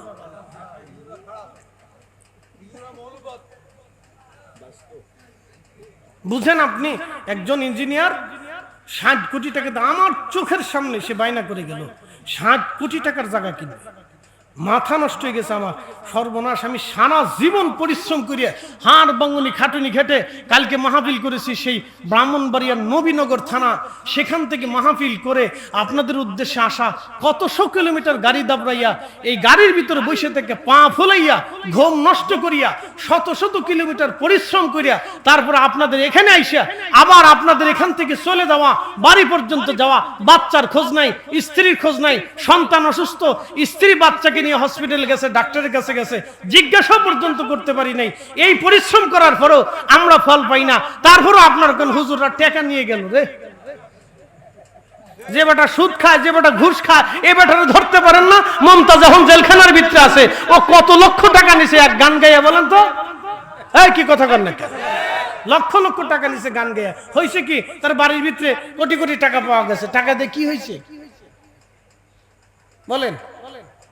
হুজুরা দুটি টাকা নিলে আপনারা অনেকে ফিস করেন, যার হুজুর কত টাকা লই গেল রে, কত টাকা হুজুর লইল রে। বাংলাদেশে আমার মতো বক্তা কয়জন আছে? গুনে গুনে দেখেন 200-250 হবে। কি কথা কর না কেন? গুনে গুনে দেখেন 200-250 হবে। তো 200-250 বক্তাই না আপনাদেরকে কষ্ট দিয়ে থাকে, বাকিটা তো আর কষ্ট দেয় না। ইমাম সাহেবের বেতন কত? মাস গেলি 5000। আমি আমার ফরিদপুরে জিজ্ঞেস করলাম, ভাই ইমাম সাহেবের বেতন কত? সারা মাসে 2000 টাকা। আমি বললাম বাকি আছে কয় মাস? হুজুর 6 মাস। আমি বললাম এই এলাকার গোষ্ঠী কিলেন, সব বাড়িতে আগুন লাগাই দেন, এই সব কয়টাই জানোয়ার বেঈমান। তারা এই মসজিদের ইমাম সাহেবের পর্যন্ত টাকা না দিয়ে 6 মাস পর্যন্ত বাকি রাখছে। ওরা মানুষ না জানোয়ার, আল্লাহ জানে। আমি সবার সামনে বললাম আপনারা মানুষই হতে পারেন না এখন পর্যন্ত। ঠিক আসতে বলেন কেন? জোরে বলেন। আম চলে, দুধ চলে, কলমা চলে, বিড়ি চলে। একটা বিড়ির দাম কত? হিসাব দিয়ে যেতেছে আজকে, করা করা হিসাব। বিড়ির দাম কত? 10 টাকায় ধরলাম। একজনে কয়টা বিড়ি খায়? আমি এক মুরব্বির যে গেলাম, চাচা কয়টা বিড়ি লাগে? হুজুর 60টা লাগে। আমি বললাম মানুষ না জিন? যাই কোন আমার বিড়ি লাগবে। আমাকে খান, খাইয়ে যদি আল্লাহ পাইতে পারেন তো চেষ্টা করে দেখেন, আর কি করার আছে। চিন্তা করে তো 60টি বিড়ি লাগে, এ জিন না মানুষ আল্লাহ জানে। একজনে যদি 10টাও বিড়ি খায় তো প্রত্যেক দিন বিড়ির পিছনে 100 টাকা খরচ, মাসে গেল 3000 টাকা। 3000 টাকা শুধু চলে যায় বিড়ির পিছনে। মুসলমান, আর ইমাম সাহেবের 200 টাকা বেতন সারা মাস পরে দিতে পারে না, তখন হাত কাঁপে, দিমনে পড়ে। কি কথা কর না? দিমনে ইমাম সাহেব টাকা দিয়ে কি তা করতো? দিমনে কে? ইমাম সাহেবের বউ বাচ্চা কাচ্চা নাই না? ইমাম সাহেবের সংসার নাই? ইমাম সাহেব কি আপনার কাছে বেগরে খাটতে আসছে? ইমাম সাহেবের ঋণ শোধ করতে পারবেন? এক ওয়াক্ত নামাজের ঋণ শোধ করতে পারবেন? আপনার জিন্দেগি সব বিক্রি করে দিয়ে হলো সূরা ফাতিহার ঋণ শোধ দিতে পারবেন না। এই আস্তে কোন কেন জোরে বলেন, জিন্দেগি তো পারবেন না। বাংলাদেশের সবচেয়ে অবহেলিত ইমাম সাহেবরা। মালয়েশিয়াতে গেলাম, বাপ রে বাপ, ইমাম সাহেবরা কি ভিআইপি মতো আছে। পুত্রজায়ের সেন্ট্রাল মসজিদে নামাজ পড়তে গেলাম, দেখলাম খুব চমৎকার, ইমাম সাহেবের সম্মানই আলাদা, আমরাও ইজ্জত করে। ইমিগ্রেশন যাওয়ার পরে বললো, I am Islamic scholar of Bangladesh, I am ইমাম অফ বাংলাদেশ। পরে সাথে সাথে বললো, ওকে ওকে ওকে, সিল মেরে দিলে যান। আমার পিছনে একটা দাঁড়াইছে, হেদেরকে আপনি উপরে যান গে, এটা জায়গা মতো পাঠাই দিচ্ছে।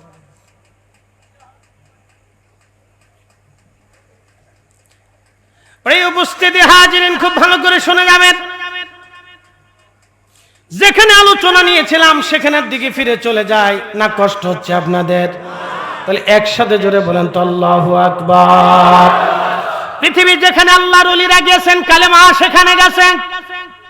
तमाम दुनिया घुरे घुरे देखें আমি মালদ্বীপে গেলাম একদিনে এক রাতে একসাথে সমস্ত মালদ্বীপের মুসলমান কালেমা পড়েছিল ইব্রাহিম ইস্কান্দারি রাহিমাহুল্লাহর হাতে 400 বছর আগে आज থেকে 400 বছর আগে একদিনে এক সময় সমস্ত মানুষেরা কালেমা পড়েছিল একদিনে এক সময়ে এটা ছিল কোরআনের মুজিজা কোরআনের মুজিজা প্রশ্ন রাখবেন হুজুর সেটা কেমন ভালো করে শুনে যান মালদ্বীপে প্রত্যেক বছর একটা দৈত্য মহাসাগর থেকে উঠে আসতো ভারত মহাসাগরের ভিতরে একটা দ্বীপপুঞ্জ দেশ 1200 দ্বীপ নিয়ে গঠিত একটা ছোট্ট দেশের নাম মালদ্বীপ মাত্র 200 দ্বীপের ভিতরে মানুষের বসবাস বাকি দ্বীপগুলিতে মানুষ বসবাস করতে পারে না প্রত্যেক বছর একটা দৈত্য সাগর থেকে উঠে এসে মালদ্বীপের মানুষদেরকে হত্যা করত কষ্ট দিত বাড়ি ঘর থেকে ভেঙে চুরে দিয়ে যাইতো প্রত্যেক বছরে একটা কুমারী মেয়েকে তার হাতে সুপুর্দ করা লাগতো সে তার রক্ত পান করত তাকে হত্যা করত আবার সাগরে চলে যাইতো প্রত্যেক বছর এরকম মানুষ চলে যায় কিন্তু হযরত ইব্রাহিম ইস্কান্দারি রাহিমাহুল্লাহের জামানাতে তিনারা আরব থেকে ব্যবসা করার জন্য রওনা করলেন ভারত মহাসাগরের ভিতরে আসার পরে ঝড়ের তুফানে জাহাজ ভেঙে হারিয়ে গেল আর ওনারা কাঠের উপরে কোন রকম ভাসতে ভাসতে বর্তমান মালদ্বীপ এসে থেকে গেলেন মালদ্বীপে ওঠার পরে ইব্রাহিম ইস্কান্দারি রাহিমাহুল্লাহ তিনি জিজ্ঞেস করলেন হে আল্লাহর বান্দারা তোমরা কারা বলে আমরা বুদ্ধিস্ট আমরা বৌদ্ধ ধর্মের অনুসারী মালদ্বীপের সমস্ত মুসলমান আগে বৌদ্ধ ধর্মের অনুসারী ছিল আমাদের এই অঞ্চলে আগে হিন্দু সনাতনী ধর্মের অনুসারী ছিল কি কথা কর না কে মালদ্বীপের মুসলমান বৌদ্ধ ধর্মের অনুসারী ওরা বলল আমরা বুদ্ধিস্ট তারপরে জিজ্ঞেস করলেন তোমাদের মন খারাপ কেন তখন ওরা বলল আমাদের প্রত্যেক বছর এরকম একটা বিপদ আসে এই বিপদ থেকে বহু চেষ্টা করলাম বিপদ ছুটাইতে পারি না তখন এই মুসলিম বলল ঠিক আছে তোমাদের রাজার কাছে আমাকে নিয়ে চলো রাজার কাছে নিয়ে যাওয়ার পরে রাজাকে বলল রাজা তোমার এই বিপদ যদি চলে যায় তাহলে বলো তো আমি যেই ধর্মের অনুসারী তোমরা কি সেই ধর্ম মানবে কিনা তখন রাজা বলল হ্যাঁ তুমি বিপদ থেকে যদি আমরা বাঁচতে পারি তোমার উসিলায় তাহলে তুমি যেই কালেমার অধিকারী সেই ঈমান আমরা মেনে নিব ইব্রাহিম ইস্কান্দারি বললেন তাহলে যাও তোমরা যেই দিন দত্তটা আমাদের এখানে উঠে আসবে সেই দিন তোমরা কোনো কুমারী নারী দেবা না, আমি নিজে সেই দিন উপস্থিত থাকব। নিজে সেই দিন উপস্থিত থাকলেন। ইব্রাহিম ইস্কান্দারি রাহিমাহুল্লাহ সাগরের পারে বসে আছেন। গভীর রাত, দত্তজিন উঠে আসে। ঠিক এমন সময় তিনি মহাগ্রন্থ আল্লাহর কোরআন শরীফ তেলাওয়াত শুরু করে দিলেন। একবার আওয়াজ তুলে বলবেন কি আল্লাহু আকবার? না না, হয় না, আরো জোরে বলে, আরো জোরে। আল্লাহর কোরআন শুরু করলে লাউ আনজালনা হাদাল কুরআন আলা জাবাল লাউ আনজালনা হাদাল কুরআন আলা জাবালিন লারাআইতাহু খাশিআম মুতাসাদ্দিআম মিন খাশিয়াতিল্লাহ।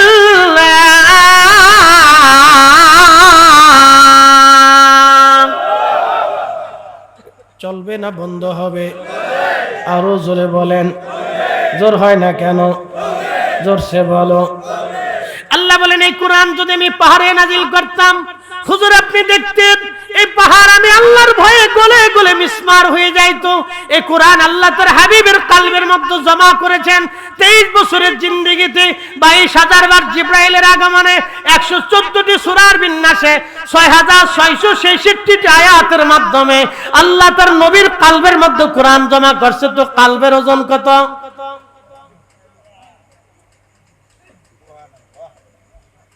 তাহলে সে কালবের ওজন কত? এই জন্য নবীর কালব আর আমাদের কালব একরকম না। সহিহ মুসলিমের, সহিহ বুখারীর কিতাবুস সাওমের ভিতরে এসেছে আল্লাহর নবীকে আম্মা জান আয়েশা বলেন, ইয়া রাসূলুল্লাহ আপনি কি বেতের নামাজ না পড়ে ঘুমিয়ে যান?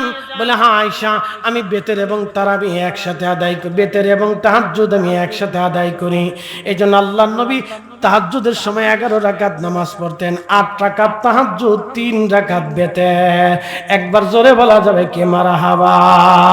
আমাদের দেশে যারা 8 রাকাত তারাবি বানাইছে তারা তাহাজ্জুদের হাদিস দিয়া তারাবি বানাইছে 8 রাকাত, 12 রাকাত চুরি হয়ে গেছে। এই এখন ঠিক আসছে কোন কে? জোরে বলেন। মসজিদে জুতা চোর, টাকা চোর, নামাজ চোর একই চোর, আর মারাত্মক চোর। যারা নামাজ চুরি করবে তারা আরো বড় চোর। 750 বছর আর 1400 বছর না, রাসূলের জামানা থেকে আমরা হকের উপরে প্রতিষ্ঠিত আছি। আমাদের হানাফি মাযহাবে আমরা 1450 বছর হকের উপর প্রতিষ্ঠিত আছি। আমরা 8 টাকা তারাবি না, 20 টাকা তারাবি মুসলমানদের জন্য দায়িত্ব এবং কর্তব্য। কথা বলেন ঠিক না? নামাজ চুরি হয়ে গেল 12 রাকাত। ঘুষখোর আর ওই দুর্নীতিখোর আর নামাজ চোরের ভিতরে তফাৎ কি হতে পারে বলেন তো? ও বেটা দেশের টাকা চুরি করছে আর এই বেটা এসে নামাজ চুরি করছে। ও বেটা প্যান্ট শার্ট পরে টাকা চুরি করছে আর এই বেটা টুপি মাথায় দিয়ে নামাজ চুরি করে ফেলছে। এই আসতে কোন কেন? জোরে বলেন। হক বললে সব হক বলতে হবে, বেহক বললে চলবে না। হযরত ওমর রাদিয়াল্লাহু আনহু যদি আজকে জিন্দা থাকতেন, পিটাইয়া পিঠের চামড়া একবার বাটাম চালান দিয়ে উঠিয়ে ফেলতেন যে বেটা আমি 8 টাকা না, আমি 20 টাকা তারাবির নামাজ সাহাবীদের উপস্থিতিতে চালু করছি, আর তোরা আইসা মাসলা বাতাইয়া মুসলমানের 12 রাকাত চুরি করে দিছ, আবার বুজুর্গ সেই দিয়েছ।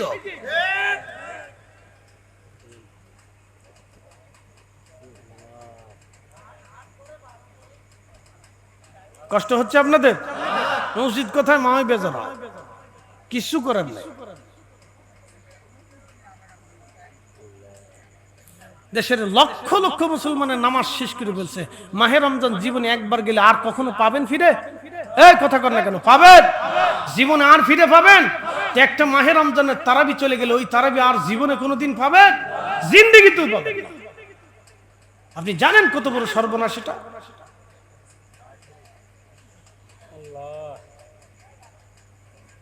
একসাথে জোরে বলেন তো আল্লাহু আকবার।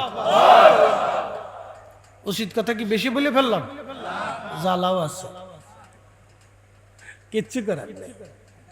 হক কথা তিতা। ওয়াজ করলে কি লাভ, শুনলে কি লাভ? লাভ হবে তার আমলে, আমলেও লাভ হবে না রাসূল প্রেম না থাকলে দিলে, নবী প্রেম থাকলে দিলে লাভ হবে কম আমলে। সুপারিশ করবে নবী রোজ হাসরের ময়দানে, জ্ঞানী জানা বুঝে তারা শুধু ইশারায় নাদানেরে বুঝাইতে পারে আসে কে কোথায়। জ্ঞানীর মতো জ্ঞানী হলে অল্প কথাই বুঝে, কচুর মতো কচু হলে অল্প জালে সিজে। হযরত ইব্রাহিম ইস্কান্দারি রাহিমাহুল্লাহ কোরআনের তেলাওয়াত শুরু করলেন। একসাথে বলবেন আল্লাহু আকবার। কোরআন কার কালাম? আল্লাহর কালাম। লা রাইবা ফীহি হুদাল লিল মুত্তাকিন।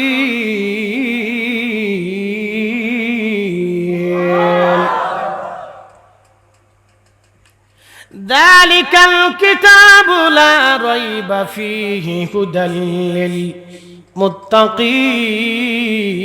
যেই ঘরে কোরআনের তেলাওয়াত হয় ওই ঘরে শয়তান ঢুকতে পারে না, বদ জিন ঢুকতে পারে না, শয়তান ঢুকতে পারে না, বদ জিনেরা ওই ঘর থেকে বহু দূরে পালায়া পালায়া চলে যায়। আল্লাহর ওলি বুজুর্গ কোরআনের তেলাওয়াত যখন শুরু করলেন, এই কোরআনের হাফিজ ছিলেন তিনি, তেলাওয়াত শুরু করলেন। আমি তার মাজার জিয়ারত করে এসেছি মালদ্বীপে, একেবারে সাগরের পাড়ে। বড় আশ্চর্য লাগলো আর আমার কাছে। অনেকগুলি মাজার আমি জিয়ারত করলাম। 400 বছর আগের গড়া সেই মসজিদ, কাঠ দিয়ে বানানো সেই মসজিদে এখনো তারা ওইভাবে রেখে দিয়েছে। আর পাশে একটা মিনারা আছে, সেই মিনারায় দাঁড়ায় আজান দিত। সেই আজানের জায়গাটা আমি দেখে এসেছি, ওইখানে আজান দিত। আমি লক্ষ্য করলাম মালাক্কা, মালয়েশিয়ার চাইনিজ মুসলমানদের প্রথম মসজিদ দেখতে গেলাম মালাক্কাতে। চাইনিজ মুসলিমদের প্রথম মসজিদ আমি দেখতে গেলাম। শত শত বছর আগের করা মসজিদ। চাইনিজরা কাঠ দিয়ে যেইভাবে বাড়ি বানায় ওইভাবে সুন্দর করে মসজিদ বানানো হয়েছে, কিন্তু মিনারাটা আরবের সিস্টেমে করা হয়েছিল। ওই মিনারায় দাঁড়াইয়া মুয়াজ্জিন আযান দিত। আমি তাইফে মসজিদ আলী, হযরত আলী কাররামাল্লাহ যে মসজিদটা তায়েফে বানিয়েছিলেন, সেই মসজিদে আমি গেলাম নামাজ পড়তে। যাওয়ার পরে দেখি তার পাশে একটা মিনারা। সেই মিনারাটা সুন্দর করে মাটি দিয়ে পাথর দিয়ে বানানো, ভিতরে কাঠের গাছের ডাল দিয়ে সুন্দর করে সিঁড়ি বানানো হয়েছে। আমি ভিতরে ঢুকে দেখলাম ওই মসজিদের মিনারায় দাঁড়ায় আগে মুয়াজ্জিন আযান দিত। আমার রাসূলের মসজিদে যদি কখনো যান, মসজিদে নববী, মসজিদে নববীর ভিতরে রিয়াজুল জান্নার প্রথমেই নবীজির হুজরা মোবারক, নবীজির হুজরা মোবারক থেকে মিম্বার শরীফ পর্যন্ত একটা জায়গা, রাউজাতুম মিন রিয়াজিল জান্নাহ। নবীজির মসজিদে এইখানে রাউজাতুম মিন রিয়াজিল জান্নাহ কেন হলো? এখানে রিয়াজুল জান্নাহ কেন? এইখানে নামাজ পড়লে ভাববেন আপনি আল্লাহর জান্নাতে নামাজ পড়েছেন। এইখানে দোয়া করলে ভাববেন আপনি খোদার জান্নাতে বসে বসে দোয়া করেছেন। একসাথে বলবেন আল্লাহু আকবার। যদি কোনদিন মসজিদে মদিনা, মদিনার নবীর মসজিদে যেতে পারেন, মসজিদে নববীতে আল্লাহর নবীর হুজরা থেকে মিম্বার শরীফ পর্যন্ত রিয়াজুল জান্নাহ, 70,000 নবী বাইতুল আকসায় নামাজ পড়লো, রিয়াজুল জান্নাহ হলো না। 1.25 লক্ষ নবীরা খোদার ঘর তাওয়াফ করলো, রিয়াজুল জান্নাহ হলো না। কিন্তু আমার নবীজি হুজরা থেকে মিম্বার, মিম্বার থেকে হুজরা, হুজরা শরীফ থেকে মিম্বার শরীফ, মিম্বার শরীফ থেকে হুজরা শরীফে বারবার বারবার গেলেন আর আসলেন, গেলেন আর আসলেন। এই বারবার আসা যাওয়ার কারণে আল্লাহ বলেন, হাবিব এই জায়গাটা রিয়াজুল জান্নাহ, এটা জান্নাতের বাগান, আমি আল্লাহর ঘোষিত জান্নাতের বাগান। এই রিয়াজুল জান্নাহর অংশটা আল্লাহ জান্নাতুল ফিরদাউসে আল্লাহর নবীর হুজরার সাথে আল্লাহ ফিট করে দিবে, লাগায় দিবে। একবার জোরে বলা যাবে কি মারহাবা? বুঝা যায়? এই ঘুমেন না, জিম দেন না, বুঝা যায়? হ্যাঁ, বুঝতে হবে, এগুলি জানার দরকার। রিয়াজুল জান্নাতে মানুষ নামাজ পড়ার লেগে হুমড়ি খেয়ে থাকে, কেন জানেন? হ্যাঁ, বুঝছেন? আল্লাহ ঘোষিত জান্নাতের বাগান দুনিয়ার একটাই টুকরা। সুবহানাল্লাহ। বাড়ি যাইয়া রাসূল করিমের মিম্বরের পরেই হযরত আবু বকরের মিম্বর। ওই মিম্বরের পিছনে একটা টিলা দেখবেন এই সাদের মতো, ওইখানে দাঁড়িয়ে নবীর মুয়াজ্জিনরা আযান দেয়। এখনো আযান দেয়, কিয়ামত পর্যন্ত আযান চলবে। বলে হুজুর কারণ কি? বলে দিয়ে যাই। ওই সেই সাদ, এই সাদটা ছিল বনু নাজ্জার গোত্রের এক মহিলার সাদ। ও তখন এটা মসজিদে নববীর অংশ ছিল না। আপনারা তো তারিখ পড়বেন না, শুনবেন, এগুলো জানার দরকার। যদি মসজিদে নববীতে কোনোদিন যান তো ঘুরে ঘুরে দেখে আসবেন আমি ফরিদি সাহেব কি বলছি, এগুলো দেখে দেখে আসবেন। এই ছাদের উপরে দাঁড়াইয়া হযরতে মুয়াজ্জিন রাসূল বেলাল রাদিয়াল্লাহু আনহু আযান দিতেন। মারহাবা বলবেন না? বেলাল আযান দিতেন ওইখানে দাঁড়াইয়া, মসজিদের ভিতরে না বাহিরে? না, জোরে বলেন, আরো জোরে বলেন। ডরায় বলতেছেন? একসাথে বলেন, আযান কি মসজিদের ভিতরে দিত না বাইরে দিত? এখন কোন জায়গা ঢুকছে? কোন দলিলে? দলিলে মর্জি, দলিলে ইচ্ছা, দলিলে খিয়ার, এই দলিলে মসজিদের ভিতরে। আপনি এই বেদাত চোখে দেখলেন না, খালি মিলাদ কিয়াম চোখে দেখতেছেন। এই কথা কর না কেন? আপনি এই বেদাত চোখে দেখেন না, খালি দোয়া করা চোখে দেখতেছেন। কারণটা কি? আপনি এইগুলি বন্ধ করার জন্য আল্লাহ কি টেন্ডার দিছে নাকি? আল্লাহ দিয়েছিল আপনাকে সুদ বন্ধ করার জন্য, ঘুষ বন্ধ করার জন্য, বেহিয়া বন্ধ করার জন্য, দর্শন বন্ধ করার জন্য, জেনা বন্ধ করার জন্য, খুন খুন ধর্ষণ রাহাজানি বন্ধ করার জন্য। আপনাকে দিয়েছিল এদেশে যারা বাবা বিক্রি করে, গাঁজা বিক্রি করে, ইয়াবা বিক্রি করে, আমার দেশের হাজার হাজার নারী পুরুষকে ধ্বংসের দিকে নিয়ে যাইতেছে, ওদের বাড়ি ওদের গদিতে আগুন দেওয়ার জন্য। কথা বলেন ঠিক না বেটা?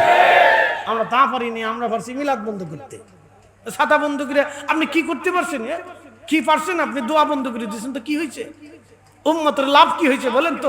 কোরআন খতম বন্ধ করে দিয়েছেন, ঘটা করে ফতোয়া মেরে দিলেন কোরআন খতম দিও বেদাত। এই মুসলমান, কোরআন তেলাওয়াতের কারণে মালদ্বীপে ইসলাম পেয়েছে মুসলমানরা।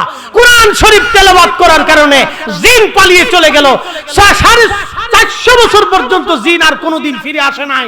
একদিনে এক সময়ে মালদ্বীপের সমস্ত রাজা বাদশাহ আমির উমরা মিলে কালেমা পড়ে মুসলমান হয়ে গেল।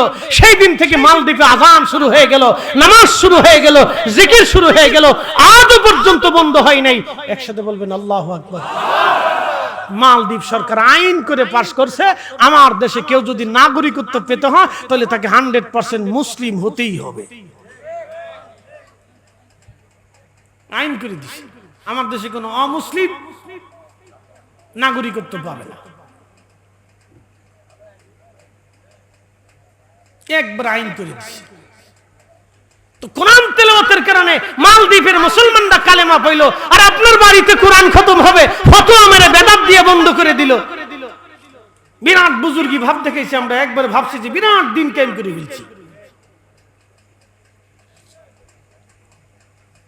আরে আমি আল্লাহর কোরআনের তেলাওয়াত যদি মুসলমানের ঘরে না হয় তো হিন্দুর ঘরে হবে নাকি? খ্রিস্টানের ঘরে হবে নাকি? বৌদ্ধর ঘরে হবে নাকি? মুসলমানের ঘরে কোরআনের তেলাওয়াত হবে।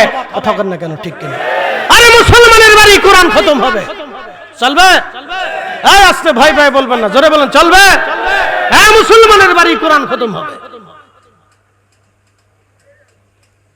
মুসলমানের বাড়ি কোরআন খতম হবে না তো কার বাড়ি কোরআন খতম হবে?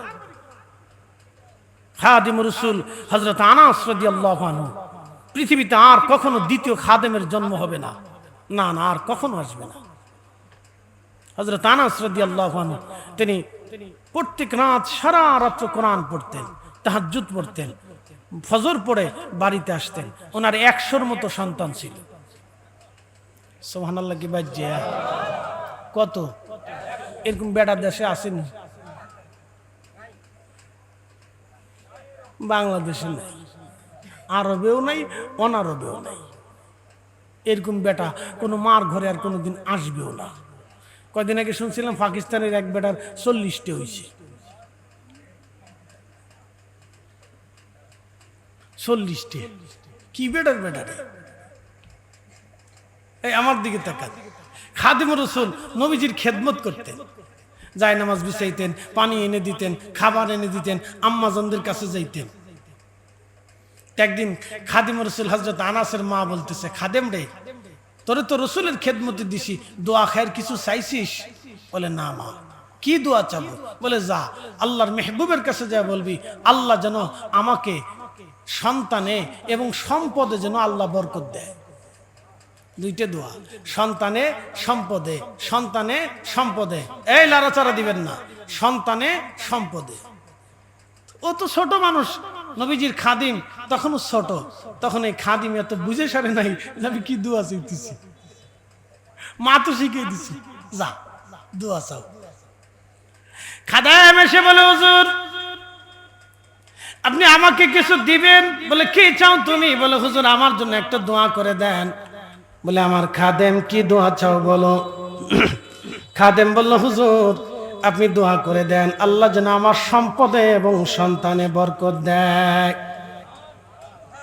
নবীজি বুঝতে পেরেছে, ছোট্ট করে মুস্কি হাসি দিয়ে প্রিয় নবী হাত বাড়াইলেন, আল্লাহ আমার খাদেম দোয়া চায় সন্তানে এবং সম্পদে তুমি আমার খাদেমকে বরকত দিয়ে দাও।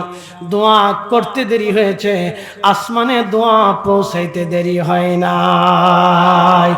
আল্লাহ এত পরিমাণে সন্তান দিলেন, দিতে দিতে আল্লাহ 100টা সন্তান দিয়েছিলেন। 100 দেখুন, আল্লাহু আকবার। সম্পদ এত পরিমাণে দিয়েছিলেন আল্লাহ, এত পরিমাণে সম্পদ আল্লাহ তাকে দিলেন, দিতে দিতে এত পরিমাণে দিলেন, সবার খেজুর গাছে খেজুর ধরতো একবার, হযরত আনাসের খেজুর গাছে খেজুর ধরতো 2 বার, সবার উটের বাচ্চা যদি হইতো একটা, ওনার উটের বাচ্চা হইতো 2টা, সবার ছাগলের বাচ্চা যদি হইতো 2টা, ওনার ছাগলের বাচ্চা হইতো 4টা, সবার উটের দুধ যদি হইতো 10 কেজি, ওনার উটের দুধ হইতো 20 কেজি, ডাবলে ডাবল ডাবলে ডাবল। এত পরিমাণে বরকত আল্লাহ দিলেন, ধনে মানে সম্পদে আল্লাহ বাড়াই দিলেন। 250 মতো 300 মতো ফ্যামিলির লোকজন নিয়ে বসে যাইতেন, বাকি 2 পরে কোরআন তেলাওয়াত করিয়া নবীর খাদেম সবাইকে নিয়ে হাত বাড়াইয়া জামাতের সাথে দোয়া শুরু করতেন। দোয়া করার পরে বলতেন, আমার সাথীরা, আমার সন্তানরা, আমি আমার মাসুক নবীজির পবিত্র জবান থেকে শুনেছিলাম, রাসূল বলেছিলেন কোরআন খতম দেওয়ার পরে যেই দোয়া করা হয়, এই দোয়া আল্লাহর দরবারে সাথে সাথে কবুল হয়ে যায়। কোরআন খতম চলবে? এই ভাই ভাই বলেন না, জোরে বলেন চলবে। আল্লাহ চালাইবার তৌফিক দিক, বলে না আমিন। বন্ধ করে দিয়ে এই উম্মতের এত সর্বনাশ হয়েছে, বেটিরা এখন কোরআনও ভরে না, খালি স্টার জলসা করে আর জি বাংলা পড়ে, আর ফুচকার দোকান আর চটপটির দোকান কোন জায়গা আছে খালি ইটে তালাশ করে, ফাইল হয়েছে ছাগলের মতো খাইতে থাকে খালি। আমরাই আমাদের পার ভিতরে করাতে কোরাল বেরিয়ে দিচ্ছি।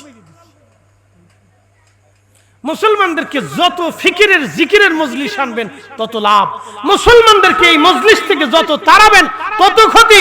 কোরআনের মজলিস হোক, কোরআনের তেলাওয়াতের মজলিস হোক, নবীর দুরূদ সালামের মজলিস হোক, মিলাদ মাহফিলের মজলিস হোক, দুয়ার মজলিস হোক, যেই মজলিস হোক, মুসলমানদেরকে এই মজলিসে বসাইতে হবে। কথা কন না কেন? ছুটাইয়ে দিলে সর্বনাশ হবে, বসাইতে হবে আগে। আজকে কয়জন আসছেন আপনারা? দেশে কি এই কয়জন মানুষ না সব মরে গেছে? আরো আছে না? তো বাকিরা কো? সব একবারে এটেন্ড টু কাঁথার নিচে চলে গেছে, এখনো শীত পড়ে নাই। বাকিরা কি মরে গেছে না গরুস্থানে চলে গেছে? না না, আছে এখনো, কিন্তু তারা আসে নাই। এর ভিতরে যদি আবার ফতোয়া মারি, দেখবেন হুজুর নামাজি পড়ি না, দোয়া দেখি তা করতাম। চালাইতে হবে দোয়া, চালাইতে হবে জিকিরের মজলিস, বাড়াইতে হবে কোরআনের খতম। আল্লাহ তৌফিক দিক, সকলে বলেন আমিন। আল্লাহ নিজে কোরআনে ওয়াজ করছেন, একসাথে জোরে বলবেন আল্লাহু আকবার। না কষ্ট হচ্ছে আপনাদের? তাহলে হাত উঁচা করে জোরে বলেন তো আল্লাহু আকবার। আরো জোরে বলেন আল্লাহু আকবার। আল্লাহু আকবার ওয়ালিল্লাহিল হামদু। বিসমিল্লাহির রাহমানির রাহিম।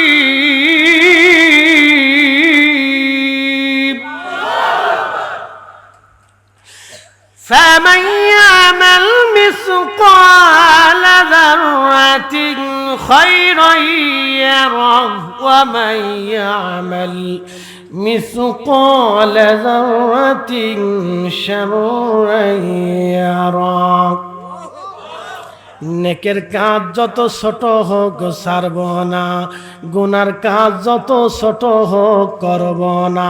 আয়াতের মর্ম শোনাই দিয়ে যায়, অনুপরিমাণ নেকের কাজ যদি তোমরা করো তার প্রতিদান আমি তোমাদেরকে দিয়ে দিব, অনুপরিমাণ গুনার কাজ যদি করো তার প্রতিদান আমি আল্লাহ তোমাদেরকে দিয়ে দেব।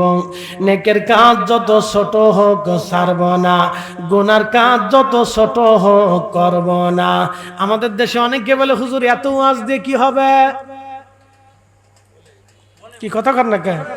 টাকা আনতে গেছে ওয়াজের জন্য, কে এত ওয়াজ দিয়ে কি করবা? এ বেটা, আল্লাহর কোরআন তো তোমাকে অনুৎসাহিত করে নাই। আল্লাহর কোরআন তোমাকে শিখাচ্ছে নেকের কাজ যত ছোট হোক ছাড়ব না, গুনার কাজ যত ছোট হোক করব না। আমরা কোরআনের বাহিরে যাব না। কথা কন না কেন? আমরা কোরআনের ফয়সালার বাইরে আমরা কারো ফয়সালা মন গড়া ফতোয়া মানব না। কোরআনে যা বলে দিয়েছেন আল্লাহ, অনুপরিমাণ নেকের কাজ হলেও ছাড়বো না, অনুপরিমাণ গুনার কাজ হলেও করব না। এই নীতিতে আমাদের আসতে হবে, তাহলে পাক্কা মুসলমান। দারুণ নীতি শিখিয়ে দিয়েছেন আল্লাহ, এমন উসুল শিক্ষা দিয়ে দিয়েছেন, এই উসুলে যদি আসতে পারি তো জিন্দেগি একবারে কামিয়াব হয়ে যাবে।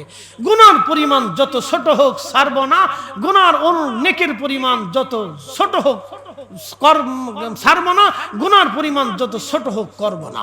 এই সূত্রের ভিতরে চলে আসেন, জিন্দেগি কামিয়াব হয়ে যাবে।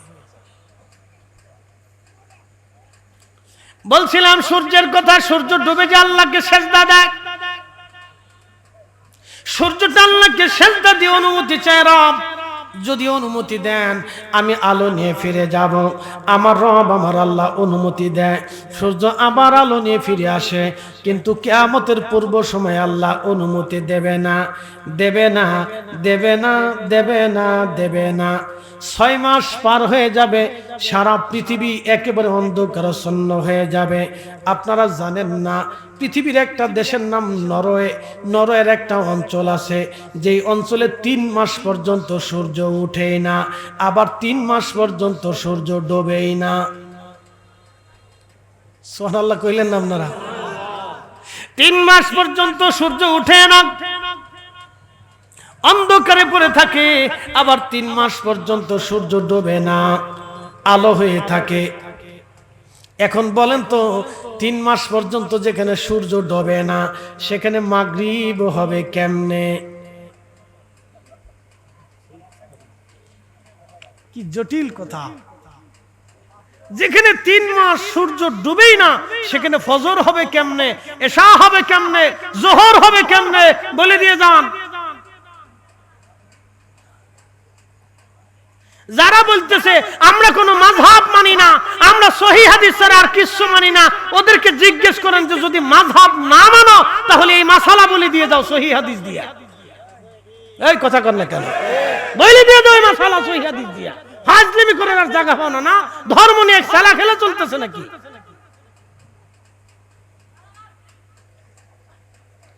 যেখানে 3 মাস সূর্য উঠেই না সেখানে ফজরের মাসালা বলে দাও, জোহরের মাসালা বলে দাও, মাগরিবের মাসালা বলে দাও।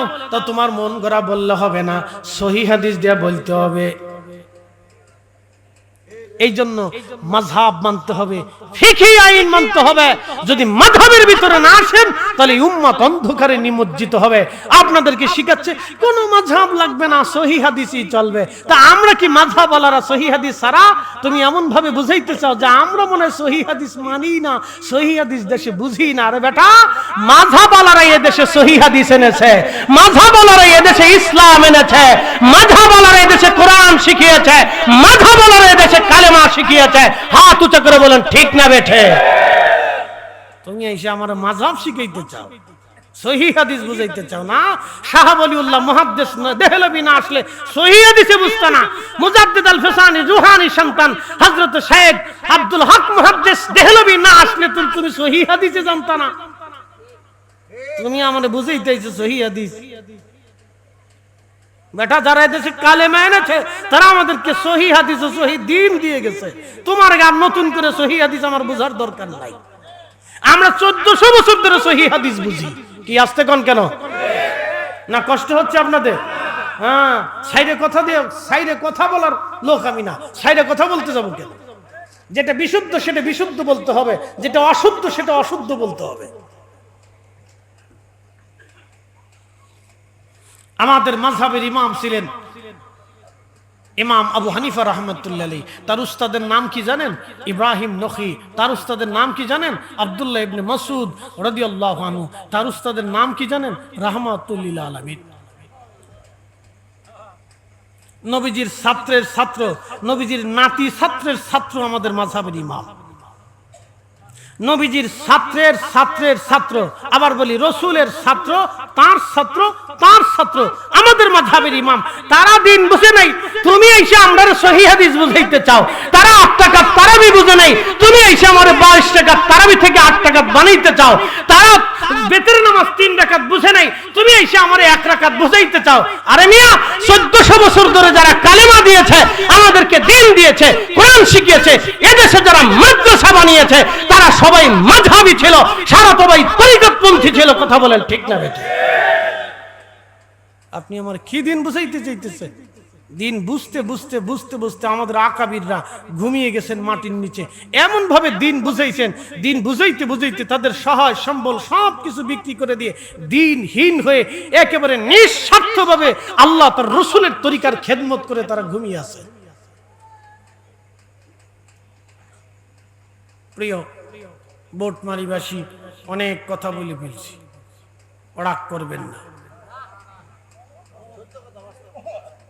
হ্যাঁ, যদি ইতিহাসকে অস্বীকার করেন তাহলে বুঝবো আসলে আপনি কিছুই জানেন না। ইতিহাসকে অস্বীকার করার কোনো রাস্তা নাই। বলেন তো, সেদিন খাজা বাবা আজমিরি রহিমাহুল্লাহ যদি আজমির শরীফ থেকে পানিপথ প্রান্তরে ধুলি নিক্ষেপ করতে না পারতেন, তাহলে মোহাম্মদ ঘুরির বিজয়ও হতো না, আর এদেশে কালিমার দ্বারও খুলতো না। সেই দিন যদি মোহাম্মদ শাহজালাল ইয়ামানি মসজিদ যদি জাইনামাজ সুরমা নদীর উপর বিছাইতে না পারতেন, সুরমা নদী যদি তার জাইনামাজ ডুবিয়ে ফেলতো, তাহলে আজকের এই কালেমার স্বাদ আপনার নসিবে হতো না। আপনি মানেন আর না মানেন, যুক্তি যদি অসুন্দর হয়ে থাকে তো বলেন ফরিদ হুজুর আপনার কথাও অসুন্দর, তাহলে বাস্তব কোনটা আমাকে বুঝান।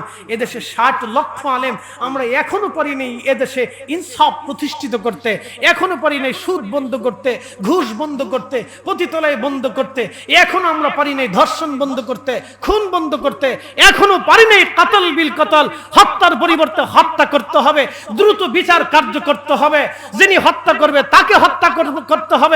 এখনো পারি না আমরা আসিয়ার খুনিদেরকে ফাঁসিতে ঝুলাইতে। আপনি আমাকে কি বুঝাইতে চাচ্ছেন?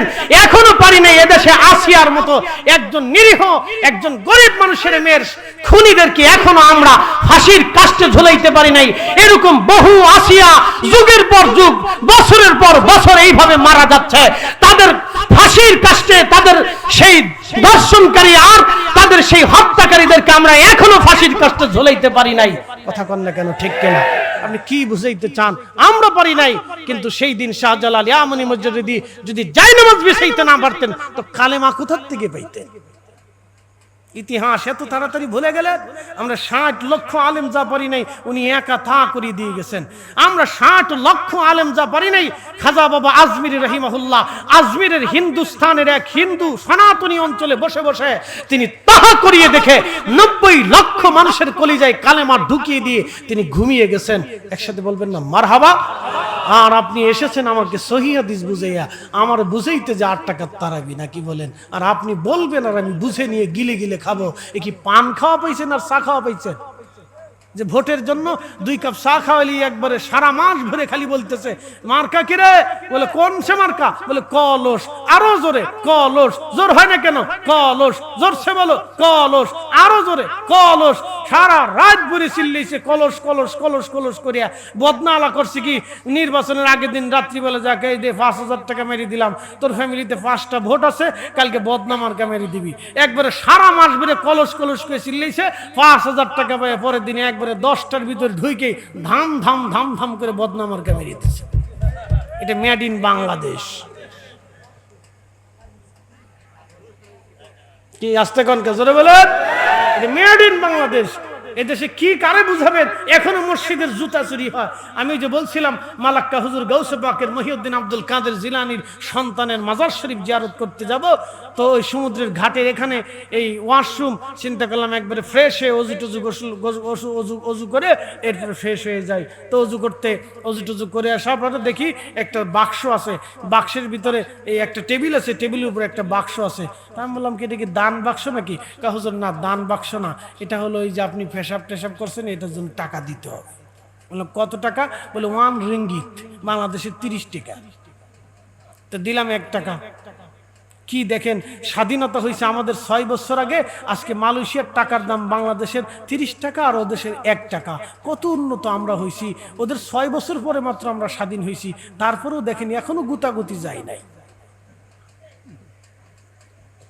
আজকে বিমানবন্দরের গোডাউন ফুরিয়ে গেছে, হাজার হাজার বিলিয়ন ট্রিলিয়ন লক্ষ টাকার সম্পদ নষ্ট হয়ে গেছে, হাজার হাজার কোটি টাকার সম্পদ নষ্ট, হাজার কোটি, 1-2 কোটি না, হাজার হাজার কোটি, কত হাজার কোটি টাকার সম্পদ আজকে পুড়িয়ে গেছে আমরা যা জানি না। চিন্তা করেন, একটা দেশের বিমানবন্দরে হাজার হাজার কোটি টাকার সম্পদ থেকে সেখানে আগুন দিয়ে পানি নিভানোর মতো যন্ত্র নাই।